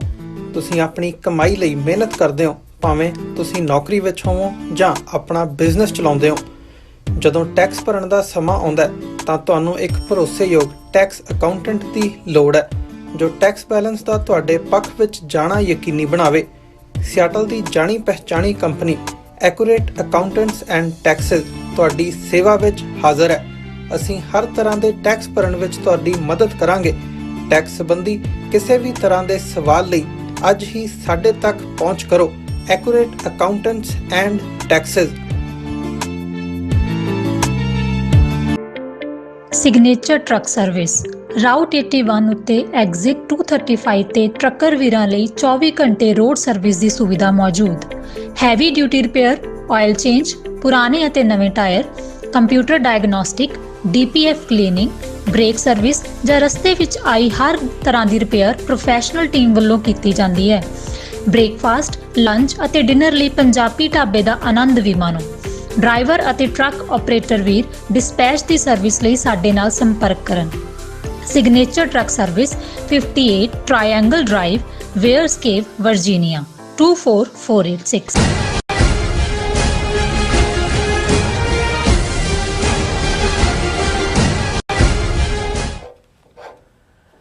ਦਰਸ਼ਕੋ, ਬ੍ਰੇਕ ਤੋਂ ਬਾਅਦ ਤੁਹਾਡਾ ਫਿਰ ਦੁਬਾਰਾ ਸਵਾਗਤ ਹੈ ਔਰ ਗੱਲਬਾਤ ਕਰਨ ਜਾ ਰਹੇ ਹਾਂ ਕਿ ਕਈ ਵਾਰੀ ਇੱਕ ਸਧਾਰਨ ਜੀ ਘਟਨਾ ਵੀ ਵੱਡੀ ਘਟਨਾ ਵਿੱਚ ਤਬਦੀਲ ਹੋ ਸਕਦੀ ਹੈ ਜੇ ਉਸ ਨੂੰ ਸਮਝਿਆ ਨਾ ਜਾਵੇ। ਇਹ ਕਹਾਣੀ ਭਾਰਤ ਵਿਚਲੇ ਇੱਕ ਹਨੂਮਾਨ ਮੰਦਿਰ ਦੀ ਹੈ ਜਿਸ ਵਿੱਚ ਮੂਰਤੀ ਦੇ ਪਿੱਛੇ ਕੱਚਾ ਮਾਸ ਰੱਖਿਆ ਮਿਲਿਆ ਔਰ ਲੋਕਾਂ ਵਿੱਚ ਮੰਦਿਰ ਦੀ ਬੇਅਦਬੀ ਨੂੰ ਲੈ ਕੇ ਹਿੰਸਾ ਜਿਹੜੀ ਹੈ ਉਹ ਭੜਕਣ ਹੀ ਵਾਲੀ ਸੀ, ਜਦੋਂ ਕਿ ਪੁਲਿਸ ਨੇ CCTV ਕੈਮਰਿਆਂ ਦੀ ਮਦਦ ਨਾਲ ਇਹ ਸੱਚ ਉਜਾਗਰ ਕੀਤਾ ਕਿ ਇੱਕ ਅਵਾਰਾ ਬਿੱਲੀ ਨੇ ਉਹ ਮਾਸ ਉੱਥੇ ਲਿਆ ਕੇ ਰੱਖਿਆ ਸੀ। ਸੋ ਇਸ ਬਾਰੇ ਆਪਾਂ ਗੱਲਬਾਤ ਕਰਨ ਜਾ ਰਹੇ ਹਾਂ ਔਰ ਨਾਲ ਜਿਹੜੇ ਤੁਹਾਡੇ ਲਾਈਵ ਮੈਸੇਜ ਨੇ ਉਹ ਵੀ ਸ਼ੇਅਰ ਕਰਨ ਜਾ ਰਹੇ ਹਾਂ। ਸੋ ਅਸੀਂ ਚਾਹਾਂਗੇ ਕਿ ਤੁਸੀਂ ਇਸੇ ਤਰ੍ਹਾਂ ਬਣੇ ਰਹਿਣਾ, ਦੇਖਣ ਸੁਣ ਲਿਆ, ਲਿਖਣ ਲਈ ਤੁਹਾਡਾ ਸਭ ਦਾ ਬਹੁਤ ਬਹੁਤ ਧੰਨਵਾਦ ਜੀ। ਡਾਕਟਰ ਸਾਹਿਬ ਕੀ ਕਹਿਣਾ ਚਾਹੋਗੇ? ਦੇਖੋ, ਬਲਰਾਜ ਸਾਹਨੀ ਦੇ ਬ੍ਰਦਰ ਸੀ ਭੀਸ਼ਮ ਸਾਹਨੀ, ਹੁਣ ਵੀ ਸ਼ਾਇਦ ਹੋਣ, ਬਲਰਾਜ ਸਾਹਨੀ ਤਾਂ ਚੜ੍ਹਾਈ ਕਰ ਗਏ ਹੋਏ ਨੇ। ਉਹਨਾਂ ਦਾ ਇੱਕ ਨਾਵਲ ਤੇ ਆਧਾਰਿਤ ਇੱਕ ਸੀਰੀਅਲ ਬੜੀ ਲੰਬਾ ਵਕਤ ਚੱਲਣਾ ਸੀ, ਲੇਕਿਨ ਉਦੋਂ RSS BJP ਨੇ ਰੌਲਾ ਪਾ ਕੇ ਬੰਦ ਕਰਵਾਤਾ, ਤਮਸ ਜੀ। ਔਰ ਇਹ pre-47 ਪੀਰੀਅਡ ਦਾ ਸਿਨੈਰੀਓ ਸੀ ਕਿ ਜਿਹੜੀਆਂ ਏਜੰਸੀਆਂ ਸਰਕਾਰੀ ਜਾਂ ਜਿਹੜੇ ਸ਼ਰਾਰਤੀ ਆਪਸ ਦੇ ਵਿੱਚ ਕੌਮਾਂ ਨੂੰ ਲੜਾਉਣਾ ਚਾਹੁੰਦੇ ਨੇ ਉਹ ਕੀ ਖੇਡ ਖੇਡਦੇ ਸੀ। ਉਹ ਇਵੇਂ ਹੀ ਹੈ ਕਿ ਤੁਸੀਂ ਮੰਦਰ ਜਾਂ ਗੁਰਦੁਆਰੇ ਦੇ ਵਿੱਚ ਗਾਂ ਦਾ ਮਾਸ ਜਾਂ ਵੈਸੇ ਹੀ ਮਾਸ ਸੁੱਟ ਦਿਓ, ਜਾਂ ਗੁਰਦੁਆਰੇ 'ਚ ਤੁਸੀਂ ਤੰਬਾਕੂ ਸਿਗਰਟ ਸੁੱਟ ਦਿਓ, ਔਰ ਮਸੀਤ ਦੇ ਵਿੱਚ ਸੂਰ ਦਾ ਮਾਸ ਸੁੱਟ ਦਿਓ। ਜਦੋਂ ਸਵੇਰੇ ਜਿਹੜੇ ਵੀ ਸ਼ਰਧਾਲੂ ਆਉਂਦੇ ਨੇ ਉਹ ਦੇਖਦੇ ਸੀ ਤੇ ਉਹ ਰੌਲਾ ਪੈ ਜਾਂਦਾ ਸੀ ਤੇ ਉਸ ਤੋਂ ਫਿਰ ਜਿਹੜੀ ਹੈ ਰਾਈਟਿੰਗ ਸ਼ੁਰੂ ਹੋ ਜਾਂਦੀ ਸੀ, ਭਟਕ ਜਾਂਦੇ ਸੀ। ਉਸ ਦੇ ਉੱਤੇ ਆਧਾਰਿਤ ਬਹੁਤ ਕੁਝ ਸੀ ਔਰ ਇਹ ਗੱਲ ਗਲਤ ਨਹੀਂ ਹੈ। ਅਸੀਂ ਇਕੱਲਾ ਇਹ 47 ਤੋਂ ਪਹਿਲਾਂ ਹੀ ਨਹੀਂ, ਜਦੋਂ ਪੰਜਾਬੀ ਸੂਬਾ ਮੋਰਚਾ ਪੰਜਾਬ ਦੇ ਵਿੱਚ ਚੱਲ ਰਿਹਾ ਸੀ ਉਦੋਂ ਬਹੁਤ ਸਾਰੀ ਥਾਵਾਂ ਤੇ ਜਿਹੜਾ ਇਸ ਕਿਸਮ ਦਾ, ਈਵਨ ਦਰਬਾਰ ਸਾਹਿਬ ਦੇ ਸਰੋਵਰ ਦੇ ਵਿੱਚ ਵੀ ਸਿਗਰਟਾਂ ਦੇ ਡੱਬੇ ਸੁੱਟੇ ਗਏ ਸੀ ਔਰ ਹੋਰ ਵੀ ਬੇਅਦਬੀ ਦੀਆਂ ਘਟਨਾਵਾਂ। ਔਰ ਹੁਣ ਤਾਂ ਅਸੀਂ 2015 ਤੋਂ ਗੁਰੂ ਗ੍ਰੰਥ ਸਾਹਿਬ ਦੀ ਬੇਅਦਬੀ ਦੀਆਂ ਘਟਨਾਵਾਂ ਦੇਖਦੇ ਹਾਂ ਕਿ ਕਿਵੇਂ ਇੱਕ ਡੈਲੀਬਰੇਟ ਅੰਦਾਜ਼ ਦੇ ਵਿੱਚ ਜਿਹੜਾ ਉਹ ਕਰਵਾਈਆਂ ਜਾਂਦੀਆਂ। ਬਾਅਦ 'ਚ ਜੇ ਕੋਈ ਬੰਦਾ ਜਾਂ ਬੰਦੀ ਫੜੇ ਜਾਣ ਤਾਂ ਫਿਰ ਇਹ ਸਾਹਮਣੇ ਆਉਂਦਾ ਜੀ ਉਹ ਦਿਮਾਗੀ ਤੌਰ 'ਤੇ ਠੀਕ ਨਹੀਂ, ਉਹਦੀ ਦਿਮਾਗੀ ਹਾਲਤ, ਉਹ ਕੋਈ ਵੀ ਦਿਮਾਗੀ ਬਿਮਾਰ ਨੇ, ਕੋਈ ਮੰਦਰ ਨੂੰ ਜਾ ਕੇ ਜਾਂ ਕੋਈ ਗੀਤਾ ਜਾਂ ਰਾਮਾਇਣ ਕਿਸੇ ਨੇ ਜਿਹੜਾ ਉਹ ਬੇਅਦਬ ਨਹੀਂ ਕੀਤਾ, ਨਹੀਂ ਕਰਨਾ ਚਾਹੀਦਾ। ਪਰ ਮੈਂ ਵੈਸੇ ਕਹਿ ਰਿਹਾ ਕਿ ਵੀ ਇਹ ਸਾਰੇ ਦਿਮਾਗੀ ਖਰਾਬ ਜਿਹੜੇ ਨੇ ਉਹ ਗੁਰਦੁਆਰਿਆਂ 'ਚ ਹੀ ਆ ਗਏ ਹੋਏ ਨੇ ਔਰ ਉਹ ਸਾਰੇ 'ਚ। ਤੇ ਮੈਂ ਦੇਖ ਰਿਹਾ ਸੀ ਵੀ ਕਈ ਵਾਰ ਜੇ ਪ੍ਰੋਪਰ ਕੌਸ਼ਨ ਨਾ ਲਈ ਜਾਏ ਤੇ ਕੋਈ ਨਿੱਕੀ ਜਿਹੀ ਘਟਨਾ ਵੀ ਕਿਵੇਂ ਜਿਹੜਾ ਉਹ ਬਲਵਾਈਆਂ ਦੇ ਜਾਂ ਜਿਹੜੇ ਦੰਗਾ ਕਰਨ ਵਾਲੇ ਨੇ ਉਹ ਉਹਨੂੰ ਕਿੱਧਰ ਨੂੰ ਲਿਜਾ ਸਕਦੇ ਨੇ। ਹਾਲਾਂਕਿ ਇਹ ਏਡੀ ਵੱਡੀ ਖਬਰ ਵੀ ਨਹੀਂ ਹੈ, ਪਰ ਪਤਾ ਨਹੀਂ ਮੈਨੂੰ ਵੀ ਆਫ ਇੰਟਰਸਟ ਲੱਗੀ ਤੇ ਸ਼ਾਇਦ ਅਖਬਾਰ ਹਿੰਦੂ ਬਿਊਰੋ ਦੀ ਇਹ ਖਬਰ ਹੈ, stray cat behind meat controversy in temple police. ਹੁਣ ਇਹ ਖਬਰ ਹੈ ਕਿ ਵੀ ਇਹ ਵੱਡਾ ਮੰਦਿਰ ਹੈ ਨਟਰਾਜ ਨਗਰ ਦੇ ਵਿੱਚ, ਹਨੂਮਾਨ ਮੰਦਿਰ। ਉੱਥੇ ਜਦੋਂ ਸਵੇਰੇ ਜਿਹੜੇ ਸ਼ਰਧਾਲੂ ਆਏ ਤੇ ਉਹਨਾਂ ਨੇ ਦੇਖਿਆ ਕਿ ਵੀ ਲਗਭਗ 250 ਗ੍ਰਾਮ ਰਾ ਮੀਟ, ਕੱਚਾ ਮੀਟ ਜਿਹੜਾ ਹੈ ਉਹ ਉਸ ਦੀ ਹਨੂਮਾਨ ਦੀ ਮੂਰਤੀ ਦੇ ਨੇੜੇ ਪਿਆ ਹੋਇਆ ਔਰ ਇੱਕਦਮ ਜਿਹੜਾ ਉਹ ਰੌਲਾ ਪੈ ਗਿਆ, ਪੂਰੇ ਲੋਕ ਇਕੱਠੇ ਹੋਣੇ ਸ਼ੁਰੂ ਹੋ ਗਏ, ਨਾਅਰੇਬਾਜ਼ੀ ਸ਼ੁਰੂ ਹੋ ਗਈ। ਔਰ ਹੋਣਾ ਇਹ ਹੈ ਵੀ ਜੇ ਪੁਲਿਸ ਮੁਸਤੈਦੀ ਨਾ ਦਿਖਾਉਂਦੀ ਔਰ ਇਹ ਸਾਰੇ ਨੂੰ ਤਾਂ ਨੇੜੇ ਤੇੜੇ ਜਿਹੜੇ ਮੁਸਲਮਾਨਾਂ ਦੇ ਮਹੱਲੇ ਨੇ ਉਹਨਾਂ ਨੂੰ ਅੱਗਾ ਲਾਣੀਆਂ ਇਹਨਾਂ ਨੇ ਸ਼ੁਰੂ ਕਰ ਦੇਣੀਆਂ ਸੀ ਕਰਾਊਡ ਨੇ ਕਿ ਇਹਨਾਂ ਨੇ ਕੀਤਾ। ਔਰ protesters gathered and raised slogan ਉਹਨਾਂ ਨੇ ਸ਼ੁਰੂ ਕੀਤਾ। ਫਿਰ ਜਿਹੜੀ ਪੁਲਿਸ ਹੈ ਉਹਨਾਂ ਨੇ ਇਹ ਤਪਾ ਚਬੂਤਰਾ ਪੁਲਿਸ ਨੇ ਟੁਕ ਓਵਰ ਦਾ ਇਨਵੈਸਟੀਗੇਸ਼ਨ। ਹਜ਼ਾਰਾਂ ਦੀ ਗਿਣਤੀ 'ਚ ਲੋਕ ਇਕੱਠੇ ਹੋਏ ਸੀ, ਨਾਅਰੇਬਾਜ਼ੀ ਹੋ ਰਹੀ ਸੀ, ਵਾਇਲੈਂਸ ਫੈਲਣ ਵਾਲੀ ਸੀ। ਸੋ ਉਹਨਾਂ ਨੇ, ਪੁਲਿਸ ਨੇ ਟੈਂਪਲ ਪ੍ਰੈਮਿਸਿਸ ਦੇ ਕੈਮਰੇ ਸਾਰੇ ਚੈੱਕ ਕੀਤੇ। 4 ਡੈਡੀਕੇਟਿਡ ਟੀਮਾਂ ਉਹਨਾਂ ਨੇ ਡਿਸਪੈਚ ਕੀਤੀਆਂ ਕਿ ਵੀ CCTV ਕੈਮਰੇ ਜਿਹੜੇ ਨੇ ਸਾਰੀ ਵਿਸਿਨਿਟੀ 'ਚੋਂ ਦੇਖੇ ਜਾਣ। ਔਰ ਫਿਰ ਜਿਹੜਾ ਇੱਕ CCTV ਕੈਮਰਾ ਜਿਹੜਾ ਟੈਂਪਲ ਦੇ ਨਾਰਥ ਦੇ ਵਿੱਚ ਸੀ, ਉਹਨੇ ਇੱਕ ਇਮੇਜ ਕੈਪਚਰ ਕੀਤਾ। It turned out to be a hungry cat.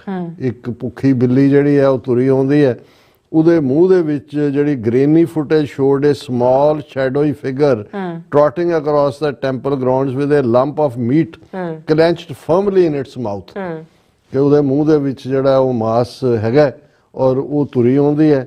The cat was then scene placing the meat behind the Idol before walking ਅਵੇ। ਕੁਛ ਉਹਨੇ ਖਾ ਲਿਆ, ਕੁਛ ਉਹਨੇ ਰਿਜ਼ਰਵ ਕਰਤਾ, ਉਹ ਮੂਰਤੀ ਦੇ ਪਿੱਛੇ ਰੱਖ ਕੇ ਉਹ ਚਲੀ ਗਈ। ਔਰ ਜੋ ਉਹਨਾਂ ਨੇ ਜਦੋਂ ਲੋਕਾਂ ਨੂੰ ਇਹ ਸਾਰਾ ਐਵੀਡੈਂਸ ਦਿੱਤਾ ਕਿ ਵੀ ਉਹਨਾਂ ਨੂੰ ਕਿਹਾ ਵੀ ਨੋ ਫਾਊਲ ਪਲੇ ਵਾਜ਼ ਇਨਵੋਲਵਡ, ਫਿਰ ਪ੍ਰੋਟੈਸਟਰ ਡਿਸਅਪੀਅਰ ਹੋਏ ਔਰ ਪੁਲਿਸ ਦੀ ਸ਼ਲਾਘਾ ਹੋਈ ਕਿ ਵੀ ਉਹਨੇ ਖੂਨ ਖਰਾਬਾ ਜਿਹੜਾ ਰੋਕਿਆ। ਸੋ ਹੁਣ ਤੁਸੀਂ ਇਸ ਦੇ ਉੱਤੇ ਲਾਓ, ਹੁਣ ਇਹ ਤਾਂ ਬਿੱਲੀ ਦੇ ਉੱਤੇ ਕਰੋ ਪ੍ਰੋਟੈਸਟ। ਹਾਂ, ਬਿੱਲੀ ਤੇ ਪ੍ਰੋਟੈਸਟ ਕਰੋ, ਮੁਕੱਦਮਾ ਚਲਾਓ। ਸਹੀ ਗੱਲ ਹੈ। ਸੋ ਇੰਟਰਸਟਿੰਗ। ਸੋ ਹੁਣ ਆਪਾਂ ਆਪਣੇ ਜਿਹੜੇ ਵਿਊਜ਼ ਮੈਸੇਜ ਨੇ ਉਹ ਲੈਣ ਜਾ ਰਹੇ ਹਾਂ। ਸੋਨਮਾਲ ਜੀ ਸਾਡੇ ਪਹਿਲੇ ਵਿਊਅਰ ਨੇ, ਫਤਿਹ ਬੁਲਾਉਂਦੇ ਨੇ। ਵਾਹਿਗੁਰੂ ਜੀ ਕਾ ਖਾਲਸਾ, ਵਾਹਿਗੁਰੂ ਜੀ ਕੀ ਫਤਿਹ। ਧਰਮ ਸਿੰਘ ਜੀ ਔਰ ਇਸੇ ਤਰ੍ਹਾਂ ਕੀਰਤਨ ਔਰ ਟਰੰਪ ਦਾ ਕਹਿੰਦੇ ਸਮਰਥਨ ਕਰਨ ਵਾਲੇ ਸਿੱਖਾਂ ਨੂੰ ਮੁੜ ਸੋਚਣਾ ਚਾਹੀਦਾ। ਔਰ ਇੰਦਰਜੀਤ ਸਿੰਘ ਸੰਧੂ, ਫਿਰ ਰਾਜਨਪ੍ਰੀਤ ਸਿੰਘ ਔਰ ਸੁਖਜੀਵਨ ਬੱਚੂ, ਸਤਵਿੰਦਰ ਸਿੰਘ, ਕੁਲਦੀਪ ਕੌਰ, ਸਤਨਾਮ ਸਿੰਘ, ਅਲਮਾਈਟੀ ਲਾਈਟਨਿੰਗ ਜੀ ਵੀ ਨੇ। ਉਹ ਕਹਿੰਦੇ India Donald all wealth under Adani or dumped ਹਾਂਜੀ dumped sorry Donald Trump ਵੀ ਹੁਣ ਆਂਦਾ ਸਾਰਾ। ਬਿਲਕੁਲ ਓਕੇ। ਐਂਡ ਪਰਮਿੰਦਰ ਜੀ ਫਤਿਹ ਬੁਲਾਉਂਦੇ ਨੇ। ਔਰ ਇਸੇ ਤਰ੍ਹਾਂ ਗੁਰਪ੍ਰੀਤ ਸਿੰਘ ਜੀ ਵੀ ਕਹਿੰਦੇ ਅਮਰੀਕਾ ਨੇ ਅਡਵਾਨੀ ਕੇਸ 6 ਮਹੀਨੇ ਲਈ ਰੋਕ ਲਾ ਦਿੱਤੀ ਹੈ। ਮੈਂ ਸਮਝਦਾ ਕਿ ਅਮਰੀਕਾ ਵੀ ਰੂਸ ਦੀ ਇੰਡੀਆ ਤੇ ਬਣੀ ਵੀਡੀਓ ਵਾਂਗ ਕਰ ਰਿਹਾ ਹੈ।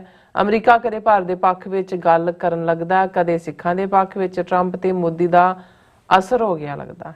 ਦੇਖੋ, ਅਜੇ ਟਰੰਪ ਨੇ ਆਪਣੇ ਕਾਰਡ ਤਾਂ ਨਹੀਂ ਡਿਸਪਲੇ ਕੀਤੇ, ਪਰ ਜ਼ਾਹਰ ਹੈ ਕਿ ਵੀ ਇਹ ਦੋਨੋਂ ਮੁੱਦਿਆਂ ਤੇ ਦੇਖਣਾ ਹੋਏਗਾ, ਖਾਸ ਤੌਰ ਤੇ ਟ੍ਰਾਂਸਨੈਸ਼ਨਲ ਰਿਪਰੈਸ਼ਨ ਦੇ ਮੁੱਦੇ ਤੇ ਕਿ ਟਰੰਪ ਐਡਮਿਨਿਸਟ੍ਰੇਸ਼ਨ ਕੀ ਲਾਈਨ ਲੈਂਦਾ।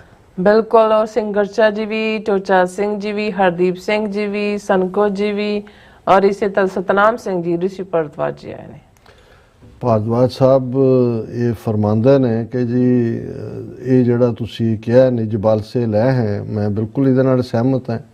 ਅਸੀਂ ਇੰਡੀਅਨ ਬਹੁਤ ਪਾਵਰਫੁਲ ਹੈ, ਤੁਹਾਡੇ ਖਾਲਿਸਤਾਨੀਆਂ ਤੋਂ ਬਹੁਤ ਤਗੜੇ ਹਾਂ। ਅਸੀਂ 1 ਬਿਲੀਅਨ ਪਲੱਸ ਪੀਪਲ ਸਾਡੇ ਨੇ, 1.5 ਮਿਲੀਅਨ ਸਾਡੀ ਫੌਜ ਹੈ ਤੇ ਬਿਲੀਅਨਸ ਆਫ ਡਾਲਰ ਤੁਹਾਡੇ ਸਾਡੇ ਡਿਫੈਂਸ ਨੇ। ਬਿਲਕੁਲ ਭਾਰਦਵਾਜ ਜੀ, ਤੁਸੀਂ ਬਿਲਕੁਲ ਠੀਕ ਹੈ।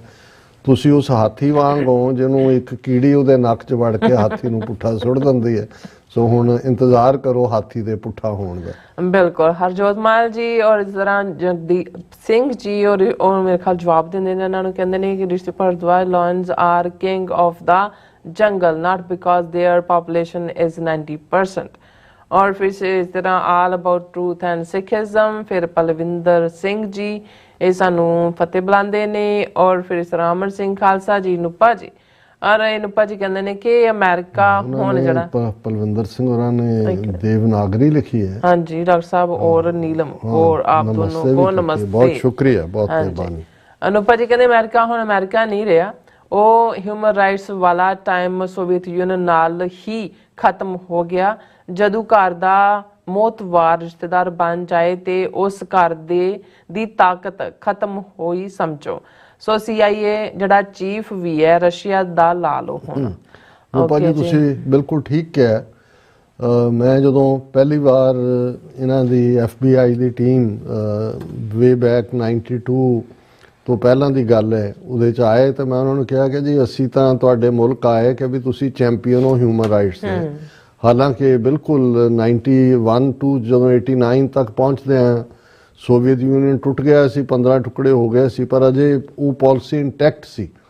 ਲੇਕਿਨ ਹੁਣ ਇਹ ਵੀ ਉੱਥੇ ਹੀ ਪਹੁੰਚ ਗਏ ਨੇ ਜਿੱਥੇ ਤਾਨਾਸ਼ਾਹੀ ਹਕੂਮਤ। ਔਰ ਇਕੱਲਾ ਇਹੀ ਨਹੀਂ, ਕੁੱਲ ਮਿਲਾ ਕੇ ਤੁਸੀਂ ਰਸ਼ੀਆ ਤਾਂ ਪੁਤਿਨ ਦੇ ਥੱਲੇ, ਸ਼ੀ ਜਿਨਪਿੰਗ, ਭਾਰਤ ਵੀ ਭਾਵੇਂ ਡਰਾਮਾ ਹੀ ਕਰਦਾ ਸੀ ਸੋਸ਼ਲਿਜ਼ਮ ਦਾ ਜਾਂ ਸੈਕੂਲਰਿਜ਼ਮ ਦਾ, ਮੋਦੀ ਦੇ ਥੱਲੇ ਐਕਸਟ੍ਰੀਮ ਆਈਡੀਓਲੋਜੀ। ਯੂਰਪ ਦੇ ਵਿੱਚ ਤੁਸੀਂ ਦੇਖੋ ਵੀ ਮੁਲਕਾਂ ਦੇ ਵਿੱਚ ਇਟਲੀ ਕਿਸ ਕਿਸਮ ਦੀ ਜਿਹੜੀਆਂ ਨੇ। ਸੋ ਇਹ ਅਨਫੋਰਚੂਨੇਟ ਹੈ ਕਿ ਹਿਊਮਨ ਰਾਈਟਸ ਜਾਂ ਇਨਸਾਨੀ ਕਦਰਾਂ ਕੀਮਤਾਂ ਜਿਹੜੀਆਂ ਨੇ ਉਹ ਕੈਜੂਅਲਟੀ ਬਣ ਗਈਆਂ modern so called world order ਦੇ ਵਿੱਚ। ਬਲਿਹਾਰ ਸਿੰਘ ਕੰਗ ਜੀ ਵੀ ਔਰ ਇਸੇ ਤਰ੍ਹਾਂ ਸਤਵਿੰਦਰ ਸਿੰਘ ਜੀ ਵੀ, ਰਣਜੀਤ ਸਿੰਘ ਜੀ ਵੀ ਔਰ ਅਨੂਪਾ ਜੀ ਵੀ ਔਰ ਇਸੇ ਤਰ੍ਹਾਂ ਹਾਂਜੀ ਨਿਹੰਗ ਸਿੰਘ ਜੀ ਵੀ ਕਹਿੰਦੇ ਆਲਵੇਜ਼ ਆਸਮ ਪ੍ਰੋਗਰਾਮ ਰੀਅਲੀ। ਅਨੂਪਾ ਜੀ ਨੇ ਬਿਲਕੁਲ ਠੀਕ ਕਿਹਾ, ਮੈਂ ਇਹ ਕਹਿਣ ਤੋਂ ਰੁਕ ਗਿਆ ਸੀ। ਉਹਨਾਂ ਨੇ ਕਿਹਾ ਵੀ ਸੋਵੀਅਤ ਯੂਨੀਅਨ ਵੀ ਬੜੀ ਸੁਪਰ ਪਾਵਰ ਸੀ, ਕਿੱਥੇ ਗਿਆ 15 ਟੁਕੜੇ।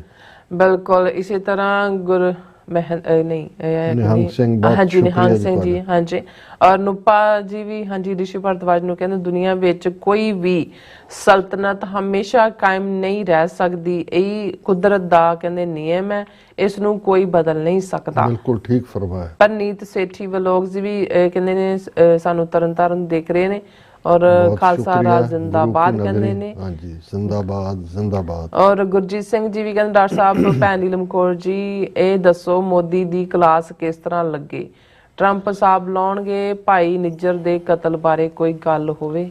ਉਹ ਤੁਸੀਂ ਮੇਰੇ ਖਿਆਲ ਹੈ ਪ੍ਰੋਗਰਾਮ ਬਾਅਦ ਜੁਆਇਨ ਕੀਤਾ ਹੈ, ਤੁਸੀਂ ਪਹਿਲੇ ਸੈਗਮੈਂਟ ਸੁਣ ਲੈਣਾ। ਲੈਟ ਵੀ ਹੋਪ ਕਿ ਵੀ ਇਹ ਇੱਕ ਇਸ਼ੂ ਬਣੇ। और इसी तरह मिश्रा सिंह जी भी और इस बिलाल अहमद 111 कहते हैं हेलो सर जी, एक बार फिर से आपको प्रोग्राम आपका तजिया बहुत अच्छा है। आप कब पाकिस्तान आ रहे हो? आपको और आपकी टीम को सलाम। बिलाल अहमद लाहौर।